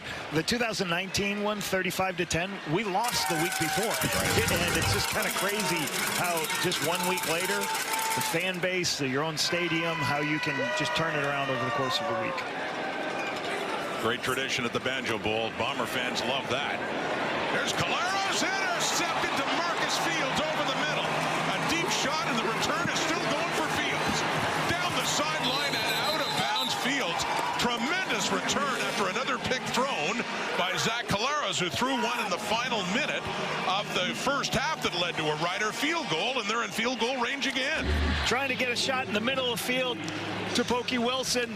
And then this is what I'm talking about. So much zone. Fields has time because the ball's up in the air. He's in a zone position to run underneath it and make a play on the football. Nice by Fields, recognizing it, undercutting it. Then Zach Caleros trying to make the tackle at the end of the play. Another giveaway for the Bombers. Puts Saskatchewan in field goal range immediately. He's thrown 13 interceptions now on the season, 2 of them today. And this one, it's the Riders immediately in business at the Winnipeg 27. Ouellette pushes for maybe a yard again. Winnipeg up front doing a good job against the Saskatchewan run. The Achilles heel for this team is obviously turnover margin, right? -8 turnover margin, 8th in the Canadian Football League in turnover margin at -8. So that is not the recipe. The way this team has won has been running the football, playing great defense, and winning the turnover margin the last couple of years. This is their worst in a few years. Once again, a turnover setting up Saskatchewan, looking for points off it. After the field's picked, second down and long. Harris, and it's caught. And it's down at the 15 and a first down. Keyshawn Johnson again, his favorite target in this game. And having a good start here to the second half. How quickly Trevor makes this throw, throws it with anticipation. On the curl route before the defenders can get there. He's got Holm driving on this curl route, but he throws it early, gives Holm no opportunity whatsoever to make a play on the football. Keyshawn Johnson, 3 catches for 30 yards just during this third quarter alone. From the 15 of Winnipeg, here come the Riders. Harris has time, he steps up, and he doesn't run off it, but he does there. He gets it down to about the 12 as the ball pops out of bounds. Rare running play for the Riders' veteran quarterback. Michael Griffin got in his throwing lane. Did a really good job. That's a good coverage sack. Michael Griffin just falls in where Trevor's about to throw. Trevor's smart, understanding he's in field goal range, just scrambles, gets what he can. A lot of coverage here by the Bombers here on these early downs.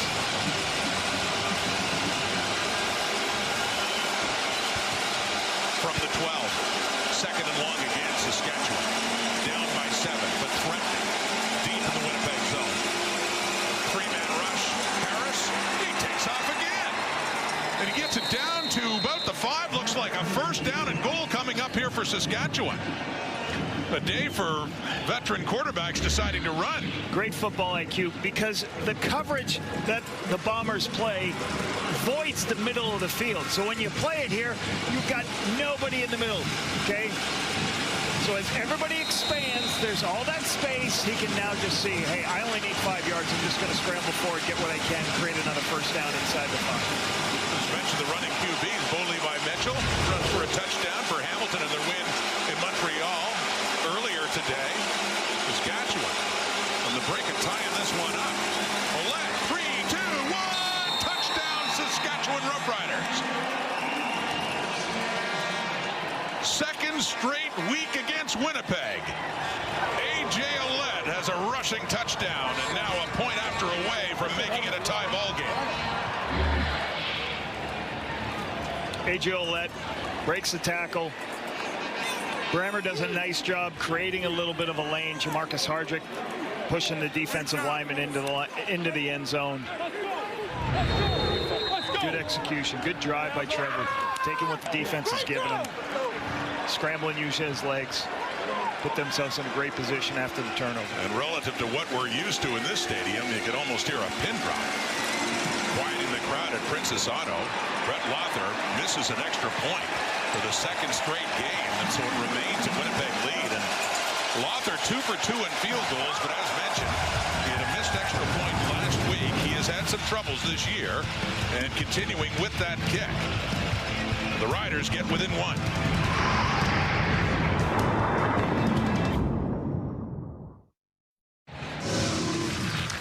Points off a turnover is so important. DeMarcus Fields gets the interception return. Keyshawn Johnson makes this nice catch, throw by Trevor. Trevor can't get anybody open. What's he do? Takes it himself, uses his legs. Couple of scrambles by himself to create first downs. Get the ball inside the 5. And then what do? Give it to A.J. Ouellette. Let Jamarcus Hardrick push him right into the end zone for a touchdown. Excellent drive and response after the turnover by the Bombers. Yeah, the Bombers have turned it over twice. First time late in the half led to a field goal. Riders, this time a touchdown. Nick Weeb on that special teams tackle on that return by Winnipeg. Bombers still leading just by a point. Discussion of the running backs and former Bomber Andrew Harris. the favorites. 8:20 Eastern, 5:20 Pacific on TSN and CTV. And here on TSN, big day with a triple header earlier. It was the Ticats beating the Alouettes, and here in the Banjo Bowl, Zach Collaros and the Bombers still leading by 1. Awfully close between these two yet again, as it was last week in the Labor Day Classic, and a short pickup on first down for Brady Oliveira. You could probably bet your mortgage after an interception. You're probably going to hand it off to Brady Oliveira off there. You saw DeMarcus Fields blitzing off the front side edge because the Riders said they're going to run the football here. So tough sledding on the inside. Well, 2 picks thrown by Collaros on the day, and as mentioned, both turned out to be costly because it was in the 10 points, right? Yeah, 10 points in the final minute. They only had about 38 seconds left in the first half, had the ball, and off the turnover, the Riders are able to get close enough to get 3. Then, of course, off this one, they were set up nicely inside the Winnipeg 30, ended up with a touchdown. Pressure coming in. Collaros, they got him. Ball's out. Riders have it, and Collaros is down. You could see it coming with the blitz coming by Saskatchewan as they got in, hit him hard, and out came the football, and the Riders take over at the Winnipeg 30, and Collaros is still down. 1, 2, 3, 4, 5, 6, and there's one more. Here comes number 7. You can't block them all. Zach's got to recognize this coverage and see this. That's the free rusher. Everybody's protected. The reason that one's free is because the quarterback has to see it, can't see it, and then you're going to get a huge shot right here. The ball's coming out. Difficult shot to take. And the turnover. Now, one thing that could happen here, they could be looking at this and seeing, if this is a shot to the head, if the command center determines it's a shot to the head and it's a turnover, it could be challenged. Mike O'Shea in discussion with the officials. You can hear the crowd reacting. They were getting a look at the replay, and he's got the challenge flag in hand.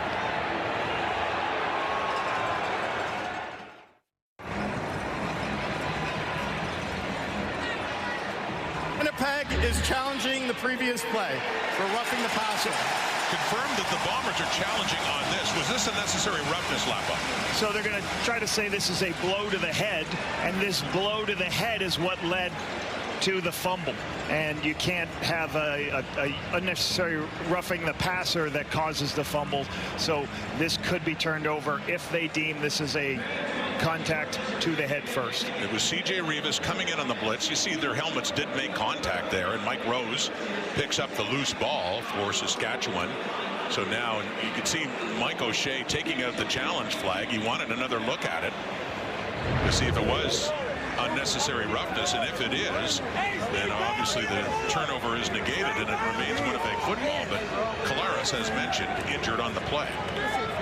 See, Chris Strevler's warming up right now.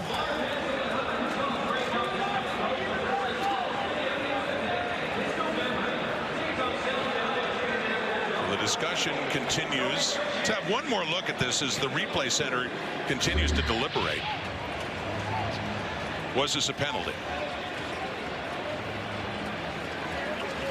You see Rivas's helmet, the front of it, colliding with Collaros' helmet, and he went down. The ball came out. Collaros stayed down. And now the replay center responding to O'Shea's challenge this way. After review by the command center, we have roughing the passer. Saskatchewan number 1. 15-yard penalty, automatic first down. So Rivas is indeed flagged for it. So Winnipeg gets to keep the football. They have a first down, but their starting quarterback, Zach Collaros, is injured, and Chris Strevler coming on.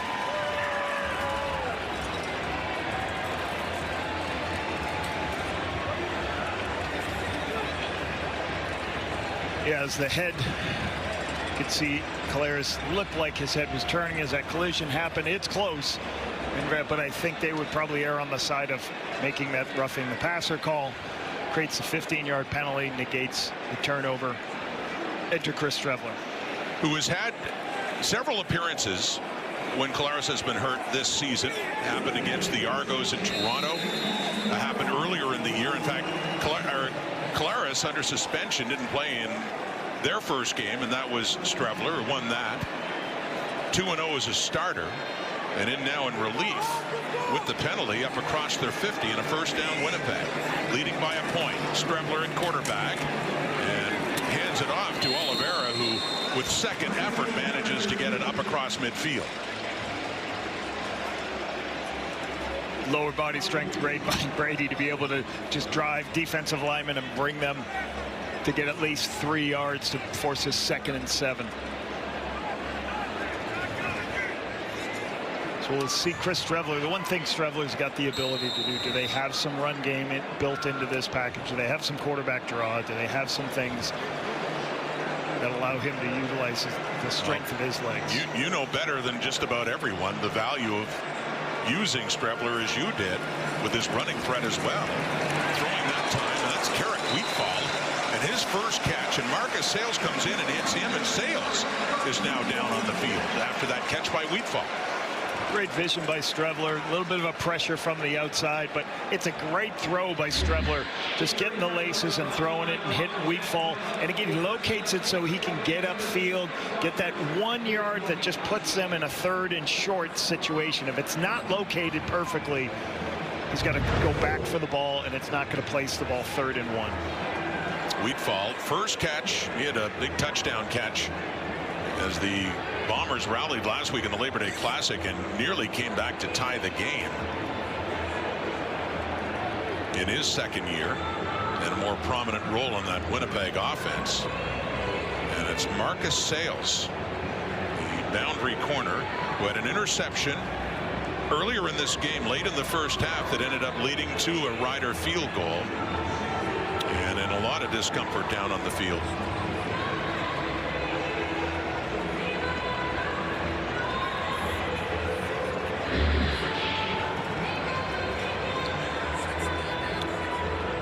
See, as Wheatfall goes to turn, he gets collision right on his knee right there. You can see right at that time he gets whacked. He's walking off. Could be just contusion on his hip or thigh. Marcus Sayles used to play for the Bombers, BC Lions in Saskatchewan, now his 7th year at West Georgia, but limping off the field. So, and not a lot of depth in the Rider secondary coming into this because of injuries they've had before. Kosi Onyeka had got the start at safety, and you see Kerfella Exame, their one depth player in their secondary, coming on now. And they've moved Tavon Campbell. He went to the boundary to play Marcus Sayles' position, and Kerfella Exame goes to the field corner. Exame, originally drafted by the Bombers in 2019. Excellent special teams player here in Winnipeg before moving on. But now short yardage, and it's Strebler in a position that he's comfortable with. Gets the first down. Strebler in at quarterback now after the injury to Zach Collaros, and a first down now. They're across midfield, and they'll scrimmage at the 48 of Saskatchewan, nursing a 1-point lead.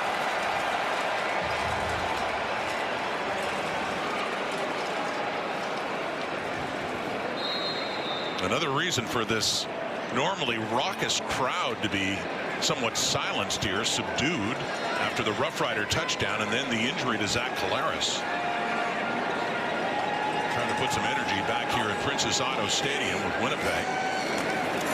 Strebler, the fake, tries to dump it off, but no, it's Rivas, the one with the big hit on Collaros, coming in. Getting the hands up there on Chris Strebler. Last week, C.J. Rivas blitzed off the outside at least 4 times in the first half. Here's another pressure off the front side.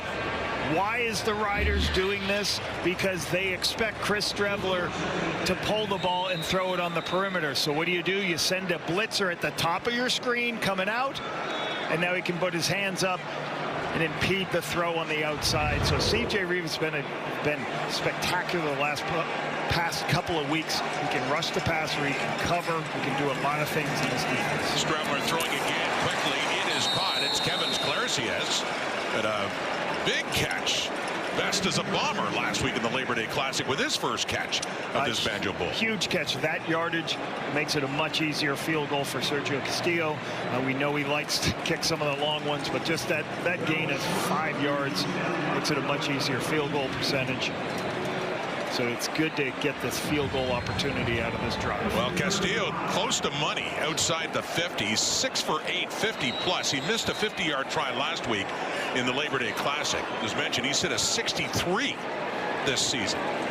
His personal best, one of the best ever in the Canadian Football League. This is a 51-yard try to make it a 4-point game. Jamison Sheehan putting it down. It is sailing left, so he misses that one as Mario Alford brings it out. Across the 10, across the 20, and still on his feet across the 30. So a good return, Alford, on the missed field goal, and no harm for the Riders there as their offense comes back on the field, trailing by just the 1 point. Really good coverage and tackle there.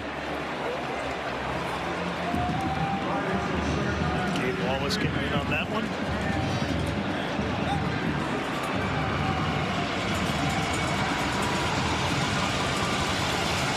Still no word on Zach Collaros and his condition.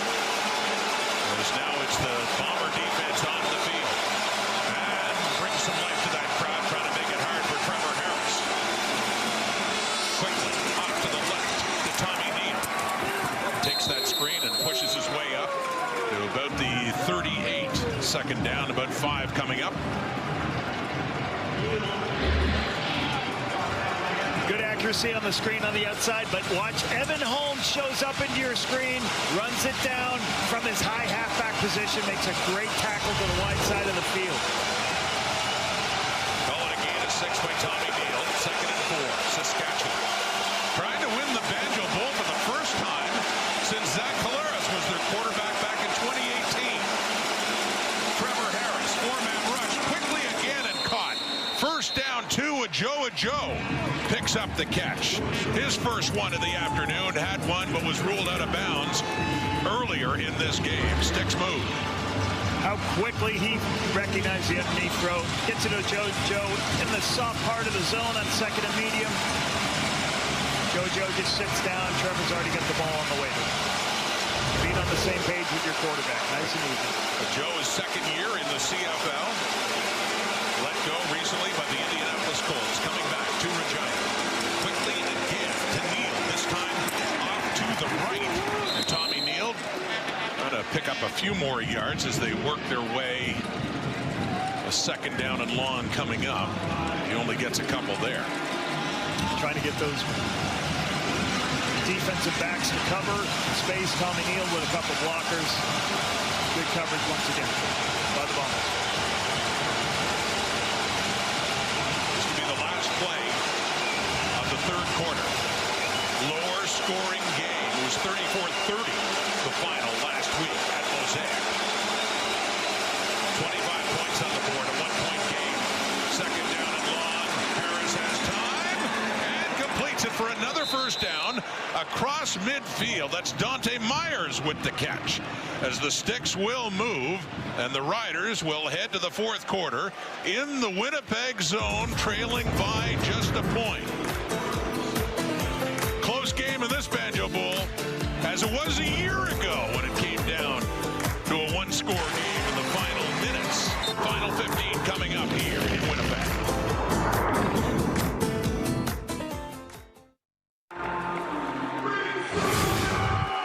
Final quarter of the Banjo Bowl. The Riders trail by 1, but they're in good shape right now going into the final 15. And Lapo, as you look at these numbers and consider too, Zach Collaros, for now anyway, is out of this football game. Well, I think the Bombers defense have done a nice job today holding Trevor Harris and company to not a lot of plays. You see the 9 points off of turnovers. That, you just can't do that. That's been the Bombers' Achilles heel this season. And now it's Chris Streveler who's going to have to find a way to get some points on the board. But you'd love this Bomber defense to try. It's very hard. Trevor Harris doesn't make mistakes. And you get him into a bad throw, a bad situation where the ball can be a turnover like they got early in the 1st quarter. Well, the biggest play of the 3rd quarter, the interception by DeMarcus Fields and the return down inside the Winnipeg 30, and ultimately Saskatchewan touchdown by A.J. Olette is a missed extra point, hence a 1-point difference starting the fourth. Winnipeg leading. But here comes Saskatchewan down close to the Bomber 50. On first down, and coming back for that is Joe Robustelli. Good run after the catch to Robustelli. After contact, and he picks up even more down inside the Winnipeg 35. Wide receiver screen. Rostelli's going to come back here. You're going to have a blocker out. You're going to have other blockers. A bunch of players. Get the ball in space. You haven't run the ball well all game. Get a screen pass going. Look at all the offensive line. Follow all the fat guys I used to say. I'm sorry. The big guys, I should say that. Okay. Follow them. Get that going on a nice screen pass. Hey, these are run plays. You're not running the football all game. Get it out to your athletes in space. Trevor will locate it. Another shorter pass, a good run after it for the Riders. Harris. Deeper look this time. And close. Trey Babel right there with Robustelli inside the 5, but it falls down incomplete. One of the things that impresses me about Trey Babel, watching him, is you watch this kid's feet and how he can change direction, how quickly he recovers, trusts his speed, just runs downfield and is just watching and then throws his hand in to go make a play. Babel has done a spectacular job filling in at corner the past couple weeks and playing return. That's after the injury several weeks ago to Terrell Bond, who's up for the season. Challenging the previous play. The defensive pass interference. Corey Mays thinks that coverage by Babel was a bit too close. He's thrown his challenge flag. We will now see whether it's a little bit of hand play or if he impeded the receiver in any way, shape, or form. Okay, you can see it here. A little bit of hand play, just as much from Robustelli.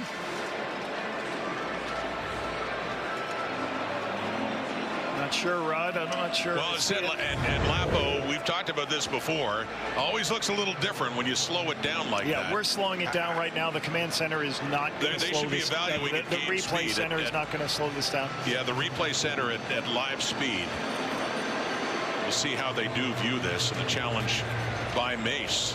A big challenge it is, too, because that was down inside the Winnipeg 10. Here's the result from the replay center. After review by the replay center, the ruling on the field stands. Saskatchewan will be charged their first timeout. So no interference. Little hand play on both sides. Yeah. No impeding of the receiver. Trey Babel, really good coverage. So the ball is on the Winnipeg 33. It is a second down and 10 after that failed challenge. A 1-point game. Saskatchewan trails. And this is really brought some life into the crowd here at Princess Auto Stadium. Picking up the noise. Harris quickly, no. Intended there for Keyshawn Johnson. Lots of bombers around him. It falls incomplete. And now it's a field goal situation. Brett Lother is coming back on. He's going to run a simple dig and wrap right around the linebackers. Into that space. Cameron Allen's right there trying to make it. Just the ball's a little off by Trevor. I think Trevor would love to have that throw back. Good stop by the Bombers. And an errant throw by Trevor. Joe Couch will put it down at the Winnipeg 41. Lother in field goals is 2 for 2. Big one here. And inside the right upright, he is 3 for 3. And helping make amends for the missed extra point as it does give Saskatchewan the 2-point lead. A chance there for Johnson. Coverage bearing down, incomplete. Instead, they settle for 3. This happened late in the third quarter. Zach Collaros took a hit, and he left for the dressing room, has not returned. Zach was 9 of 15 at that point, 165 yards, 1 touchdown, 2 interceptions. Takes a shot from C.J. Rivas as the Riders tried to blitz him. We have not seen him back on the sideline. So he's gone inside, and no further update from the Bombers. So Chris Streveler in at quarterback as the Bombers take over, and they now trail 15-13. Brady Oliveira trying to feel his way through, but nothing doing, and Micah Johnson says take a seat. The size and strength inside, and that interior line for the Saskatchewan Roughriders. Great defensive line they have been all year, and not much there for Oliveira. Big Micah Johnson on the inside. You can see him. He's at that what's called nose guard position. He is excellent at taking people with his strength, staying with him till he sees the back or the quarterback, throwing him out of the way, and making the tackle. Just a great career, physical, dominating lineman. And yeah, he'll be a Hall of Famer. And that's not easy, Rod, playing in there. It's one thing to be a punter. That guy's hitting every play. Early movement. It looked like the left tackle, Stanley Bryant, as the flags come out. Or was it?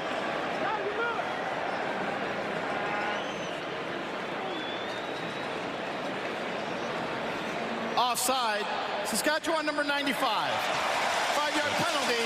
Remains second Stanley down. moved because Baldonado would move first for the Riders. So it's an offside call, and Winnipeg benefits here with the 5-yard penalty to push things up to the 46. Good change up by the Bombers to help their cause, slow down this pass rush. Much better down and distance situation here. Yeah, way better opportunity for them at 2nd and 4.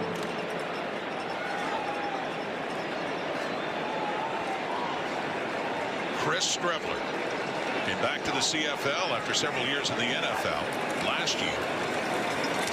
Completes that pass to Pokey Wilson. Talk about coming back from the NFL. He gets pulled way back by DeMarcus Fields, but he only needed 4 yards. Furthest advancement is enough for a Winnipeg first down. Good call by the Bombers here. This is a run play, so you're going to see Brady come this way. Everybody else blocking the run, but C.J. Revis is coming in. You got a bunch of blitzers. So what does Streveler do? He just takes the ball and kills the blitz. What does that mean? It says, hey, if we can't handle the run, we can't block all the players, we have routes attached, we're going to go ahead and throw it. We want to run the football, but if the blitz shows up, we're going to kill the blitz with a throw. Streveler's 3 for 4, 16 yards. Wilson had a touchdown earlier in this game. Streveler being chased there by Caleb Sanders, has to just throw it away. Chucks that one into the dirt. And a 2nd and 10 coming up here for Winnipeg. That's like a whiskey bottle, Rod. Do you know what a whiskey bottle play is? If they don't like it very much, they're going to throw the whiskey bottles from the top deck down. What was that call? A little bit of a sprint out here. I think this may have been a shovel play. You can see right here there's a shovel inside. He's trying to get the ball on the inside on the shovel to Michael Chris Ike, right? Yeah, Michael Chris Ike, absolutely. Yeah, the closest one to it there. Yeah, so that was a shovel pass on the inside. Still digesting the whiskey bottle reference. That's old-time football. Fans had bottles in the first stands. Yeah. That's complete to Oliveira. Midfield, and he hits Devon Campbell, and he just keeps right on going. Another good effort by Brady Oliveira, and another first down for Winnipeg. One of the strengths of Brady Oliveira is his lower body strength. Just his ability, when people come to go tackle him low, he's got balance, he's got power, and he can break tackles. That's a spectacular play on the outside. Find more ways to get him the ball in space that isn't a run right up the middle. Keep getting him involved. Under 11 minutes to go in the 4th quarter. Winnipeg trails by 2. They have it at the Rider 46. Back to Oliveira, left side. Has more room. He just keeps chugging those legs. He gets it down just inside. The Rider 40 not going down easily at all is Oliveira, setting up a 2nd and short.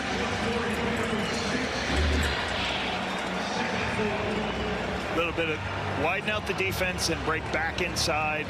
Stretch them. Find a crease, get north-south. Good 6-yard gain. To set up 2nd and 4, Oliveira, 24 yards last week. He is 70 right now on 16 carries. That's more like it for number 20, who we heard Brent Dorn earlier was kind of a foul mood all week about lack of touches he had in the Labor Day Classic. There's another one. And nowhere to go that time. Good work up front. It's A.J. Allen, the weak side linebacker, coming in on that tackle, and a 3rd down now with Sergio Castillo coming on.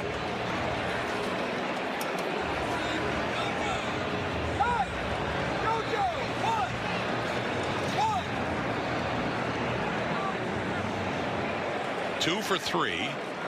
He had a miss from 51 earlier, and this one, with the missed extra point by the Riders looming, would give Winnipeg a chance to retake the lead by 1. And that is not what they do. Another miss. Second one of the game for Castilla.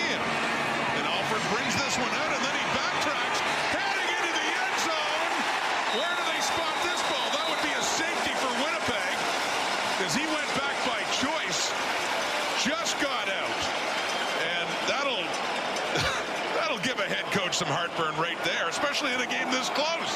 Well, 2 weeks in a row, we're talking about what's happening at the 1-yard line at the end. Huge save by Alfred. So it's not 3, but it was awfully close to 2, and the Riders will have to start deep in their zone.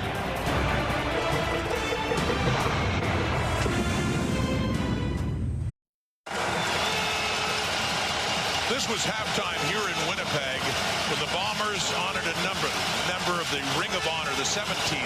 The late Tyrone Jones, who passed away back in 2008, was a Hall of Fame linebacker for Winnipeg. Part of one of the great defenses ever. Won a couple of Grey Cups, 84, 1990 as well. Along with James West. That was a fearsome linebacking core. The family of Tyrone Jones here today. So honored in the Ring of Honor here in Winnipeg. From the end zone, Trevor Harris, deep shot, Robustelli.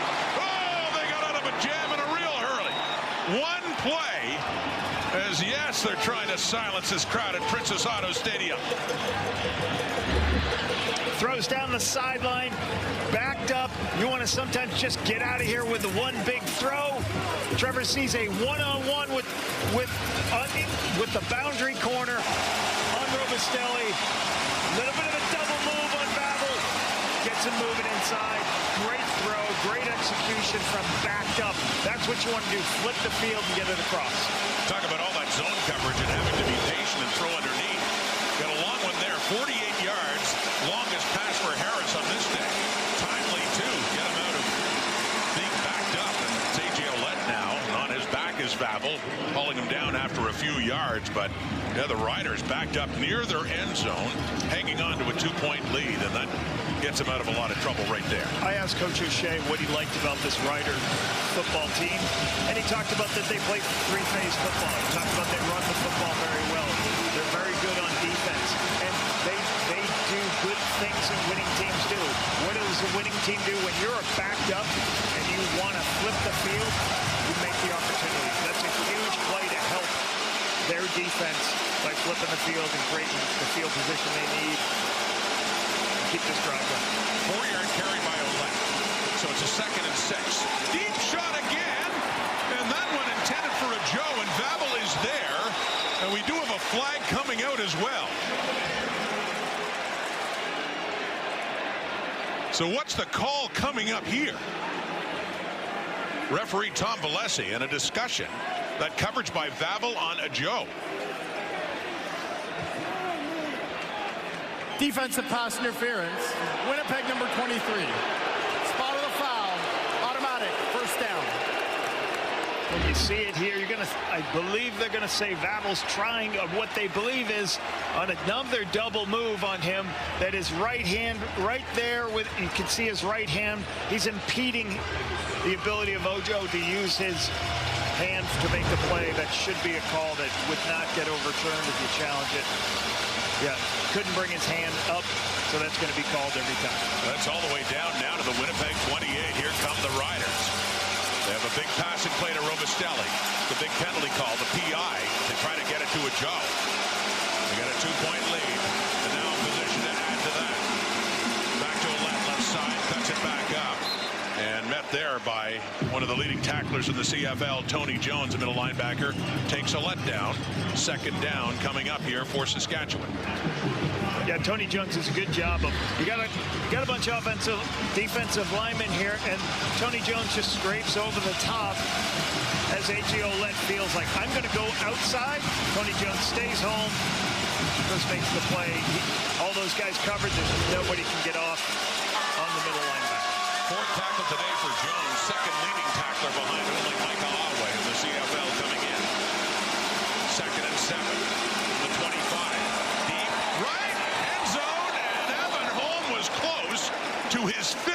interception in coverage on Robustelli home. The field have had a shot at it right at the goal line. It falls incomplete. This is what you try to do. This corner is going to leave his area of the field and try to make a play. So what do? You fake it and throw there.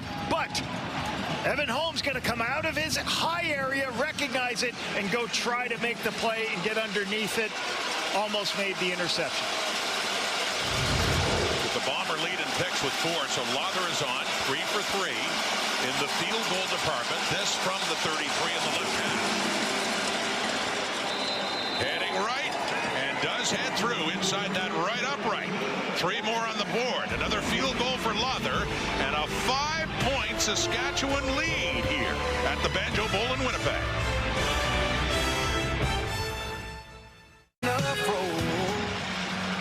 It's getting late in the Banjo Bowl, and the Bombers, who've dominated this game, winning 5 straight, 8 of the last 9, are trailing here in the 4th quarter to Saskatchewan after another Brett Lother field goal. 5-point difference, and heading down to 6 minutes to go here in the 4th quarter with Chris Trembler, quarterback, handing off to Brady Oliveira. It is another good job with it on first down as he pushes that one up to set up a 2nd and short coming up here for Winnipeg. Nice 8-yard run, working up field, trying to push that vertically. The offensive line's done a nice job this game preventing the negative yardage plays they had last weekend. Too many negative yardage plays, getting 4 legs on 2, what I like to call double teaming at the point of attack, giving Brady a little bit of a crease to get that 8-yard gain. Yeah, a little more than 8. It's just nose of the ball about a yard and a half here on 2nd down. Strebler in for the injured Zach Collaros, giving it to Oliveira again, who pushes it across the 50, and that should be a first down for Winnipeg. Another carry for Oliveira. Much busier afternoon for him compared to last week in Regina. One of the best things the Riders have done today and throughout the course of this game is it's kind of quiet in here, Rod. And obviously, when you go in the other, you always talk about with your players, hey, we go to somebody else's park. It's so much better if we quiet the crowd. Let's make our games. It's so fun to win a game when we got 30,000 people trying to scream and holler, but they can't because you're beating the opponent. Yeah, great crowd by number, 10th straight sellout, but you're right, it has been a little bit quieter now. Strebler keeps it. A design run for Strebler and a good pickup across midfield for the running quarterback of the Winnipeg Blue Bombers, setting up another 2nd down and short. Little eye distraction. They're going to be a reverse player coming that way. Little fake reverse, and then an outside zone play to the quarterback. Gets Strebler around the edge. He's got good speed. Everybody worried about Brady Oliveira on the inside. Hit the ball on the outside to Strebler. I was going to say, in 2019, when you were the offensive coordinator here, you used Strebler well in situations when you had Andrew Harris, his running back as well, but just the threat to use his legs. He's in there at quarterback and handing off that time, and Oliveira gets tackled after a very short gain by Malik Carney, right down around the 50. He didn't need much, needed 3 yards for a first down, but he is just shy. Looks like another 3rd and about a foot or 2 coming up here for Winnipeg as Terry Wilson comes on now with Strebler as the #1 quarterback right now. With Zach Collaros hurt, it's Wilson who will handle the short yardage. Done some short yardage throughout the course of this season when Strebler was starting for Zach earlier in the season. And it was in the Banjo Bowl a year ago that Strebler suffered a season-ending knee injury, and Wilson came on, was Collaros' backup. In fact, dealt with these situations in the Grey Cup as well. At BC Place last November, Terry Wilson had a first down for Winnipeg. Yeah, Strebler was trying to throw a pass on 2nd and 1, drop back, and he got hit below the knees and finished his season. So back in this Banjo Bowl, and he is their quarterback now for Mike O'Shea with Collaros in the dressing room. 3-minute warning is given. Another close one in the Banjo Bowl. It was only a 5-point difference a year ago. That's the difference now. Getting late, 4th quarter in Winnipeg. We're not done here, and certainly not done for the day. Another game coming up in this triple header. It's the rematch between the Edmonton Elks and the Calgary Stampeders, who won on Labor Day at McMahon at Commonwealth. And the panel is there too. Kate, Enoch, and Milt as well. What a great day for football. The Canadian Football League here on TSN, and the Stampeders right behind Saskatchewan in the standings, 2 points behind, and they own the season series too. Winnipeg down 5. Nick Dembski on that sweep cuts it up. That pickup on first down. Another second down and shorter coming up here for Winnipeg. A little bit of misdirection, trying to get Dembski. And outside's a little bit of a speed sweep. Good come up in coverage. And Yeka coming from his free safety spot. He's got a what's called rock and roll, run down and go take Dembski. A good change up, trying to get yourself, just not handing the ball. Brady Oliveira mixing it up. Call it a gain of 5 and 2nd and 5. Strawwood, the fake, the throw, and it's intercepted. Intended for Dylan Mitchell, ends up in the hands of Tevon Campbell, who had the big interception on the 2-point try at the end of the game last week on Labor Day, Sunday. And it went for a pick 2 and sealed the deal for the Riders. And that one late in this game, a huge turnover. Saskatchewan football. Has vision on the outside as he sees, watches, he's patient, he sees the ball trying to be thrown, falls back inside. The ball's thrown too far outside. He gave up on the deep route, knows it's going to be an underneath throw, falls back inside as it's thrown. A little bit outside by, a lot outside by Strebler. Nice interception by Tevon Campbell. Well, it's Rider football, but they are being pushed back now. Official spotting it back at the 27 of Saskatchewan. Saying he was touched as soon as he caught the ball, but that's the 5th interception of the season for Tevon Campbell. Great instincts, great vision, seeing that Trevor's about to throw the ball underneath. And the 3rd interception for the Riders in this day. Picked off Colares twice, picking off Strebler, and back to Oled. It's your leader in interceptions right now, right? Tevon Campbell. It's always good when the top interception leaders are on the same team. You're doing something well. Well, they had last year's leader, Roland Milligan, who had 8 last year, 5 for Campbell. What knocked into coming back? What a great signing for this Riders defense. I'm going to say Corey Mace talked about that earlier. Campbell, for several years in the NFL, he's been with the Riders, played at the University of Regina, drafted by Calgary, and of seasons with the Montreal Alouettes before he went down to the NFL and decided to come back to the Canadian Football League. The green and white certainly glad he did. So, Saskatchewan offense got a 5-point lead, 2:22 in the clock here in Winnipeg. Crowd picks up, blitz is coming, and Trevor Harris who gets rid of it, and he had an open Keyshawn Johnson in behind Evan Holm, and a flag comes out.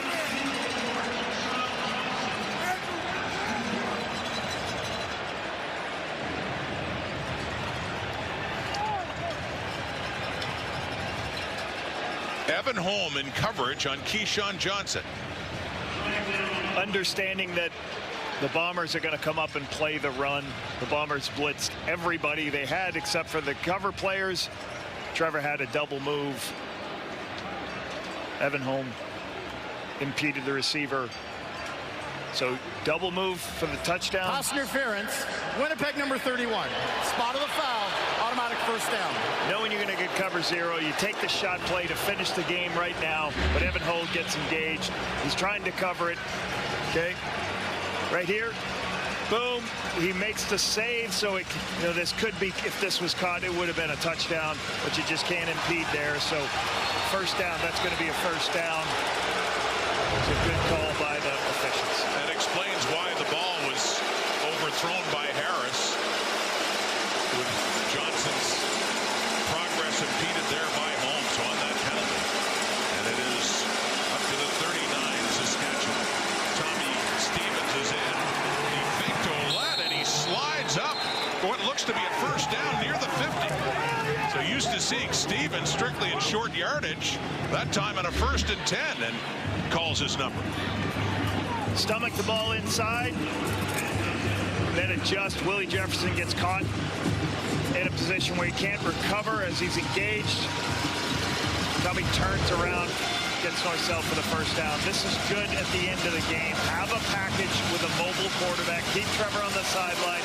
See how many yards Tommy Stevens will be able to get on first downs. Keep running the football. We're up near their own 50 now, protecting a 5-point lead. Stevens still at quarterback. Takes to Ouellette, and he runs again. He bulls his way up just across midfield. Another good pickup running by Tommy Stevens on first down.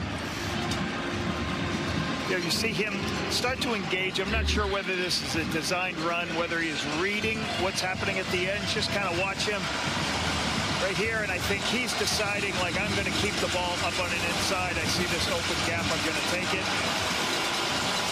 Finish off as he falls forward, puts him in 2nd 5. Trot Trevor out for a pass play. Clock continues ticking. Down to a minute and a half here in this Banjo Bowl. 18-13 Riders. Harris back in. Completes it to Dante Myers. And picks up more yardage after the catch to get it down inside the Winnipeg 35. And another big first down for the Saskatchewan Roughriders. Smart. 1, 2, 3, 4, 5, 6, 7, 8. A lot of people coming in.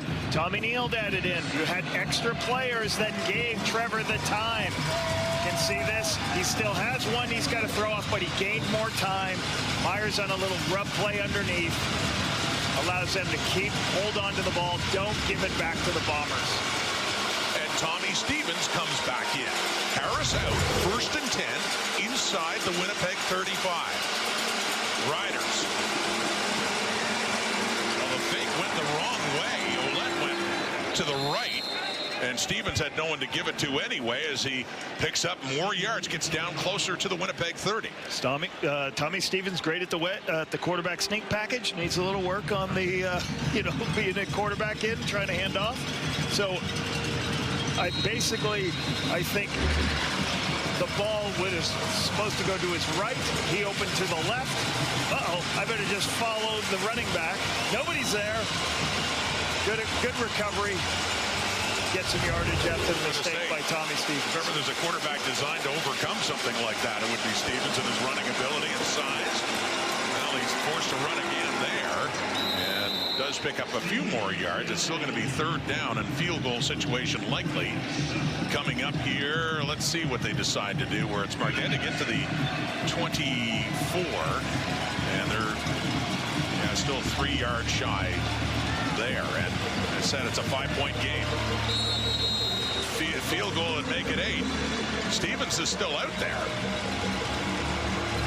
Well, this is interesting. Clock is running. Try to draw him off as well. See what they decide to do. Just seconds ticking away. Yes, indeed, trying to draw the Bombers off on a 3rd down and 3. Saskatchewan. And then the Riders do call the timeout. And as said, with so little time left and a chance to just about put this away, really, the field goal unit will come on. Brett Lawther hasn't had a perfect day today, so this will be obviously an important kick. Now, we saw last week, especially in Hamilton with the Argos and Ticats, it's never over even when you think it is. When they just had just a few seconds, the Argos did, after the Ticats went ahead and then apparently won that game. So there's still 14 seconds on the clock, and this would make it still a 1-score game, but the biggest variety of 8 points for Lawther. Puts it up, puts it through, and Saskatchewan 11 seconds away from closing this out and winning the Banjo Bowl for the first time in 7 years. As fans head to the exits. Not sensing another moment like the Argos had in Hamilton last week. Well, this is a difficult thing. Very good for Corey Mason, the Saskatchewan football team, to come into a tough place to play, have all the energy and the emotion of the big win last week, over to all the way down the 2-point conversion last week to get the win after the Bombers stormed back, to come into this place take care of business. Didn't look pretty in the first half, but they did what they do. Take the football away. Okay, they won the turnover margin once again. That's going to win you football games. How good would this feel for the Saskatchewan Roughriders? Looking at sweeping the 2 games, Labor Day and the Banjo Bowl. They lost 2 of 3 to this Winnipeg team a year ago, and they also lost to them in the West Final at this very stadium last November. And as you know, in the West, it's so, you want to make sure you're in a position. The teams that usually go to the Grey Cup are the teams that host in the West, and that's why the Bombers have been so successful the past years, hosting in so many Grey Cups, because they're in first place. Big tackle. Tavon Campbell coming in on Vavel with 6 seconds to go. Sits him down. It's across the Rider 30, and then we're down to miracle time here for Winnipeg, across the Bomber 30, I should say. Hasn't forgotten his abilities to play special teams in the NFL. Great tackle. It's a week after Tanner Cadwallader of Winnipeg did something similar to Mario Alford down near the end zone at the end of the first half. This time Campbell. Very definitive special teams tackle in the open field.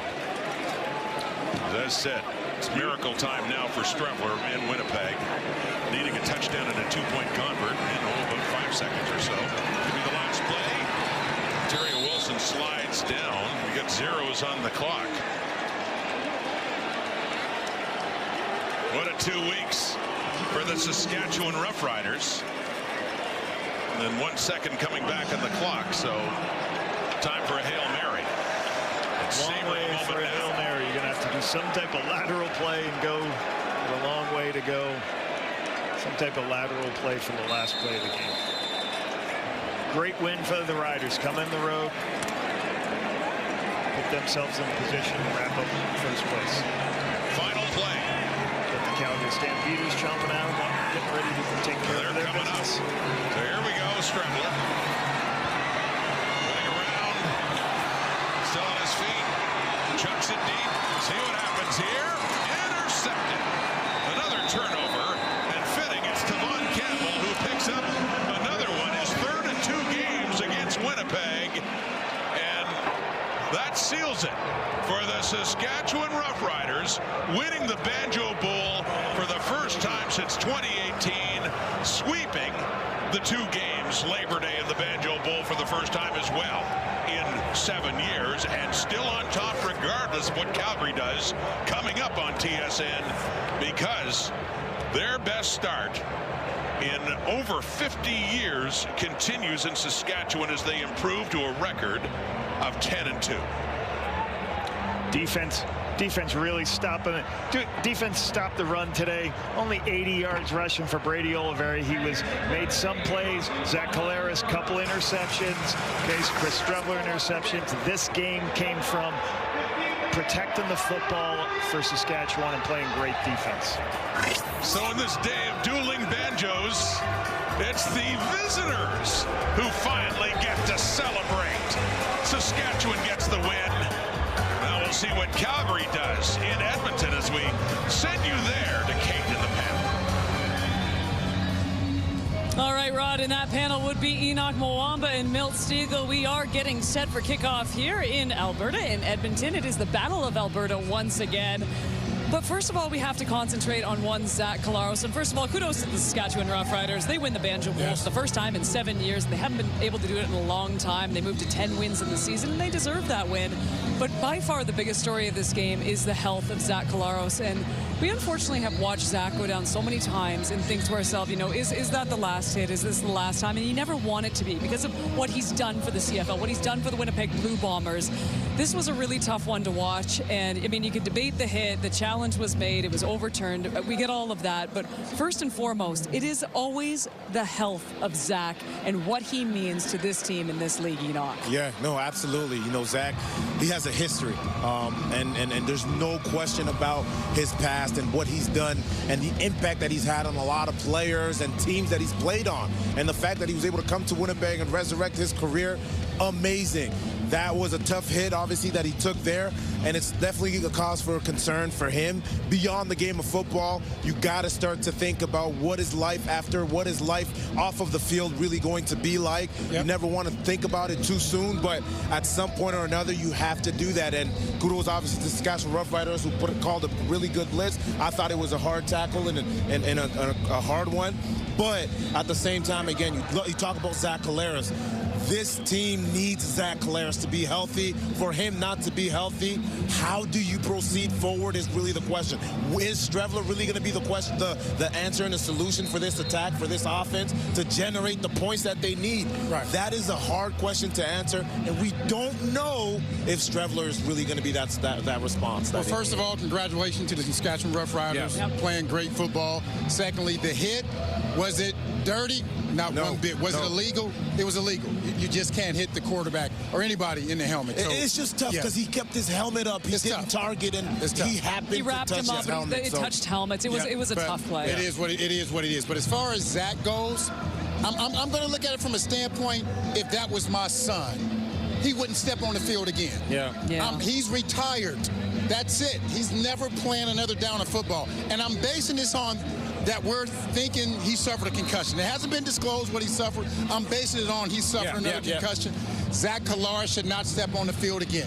And I know the medical staff in Winnipeg, they do a great job. So if he's medically cleared, they're doing the right thing. I know that. But then I'm looking at it, if I'm one of those board members, if I'm executive with the Winnipeg Blue Bombers, would I want my son to step back on the field again? That's the way I would look at it. 100% Zach Collaros should never play football again. That's the way I would look at it. But as we've said, too, I mean, we have seen this a number of times, and it makes you think, what is the future when it comes to the Winnipeg Blue Bombers? And you alluded to this, too, Enoch. I mean, there really has been no plan in place for what happens after Zach Collaros. You saw Streveler come in, and the offense completely dried up. Yeah, and, we know they drafted Taylor Eggersman.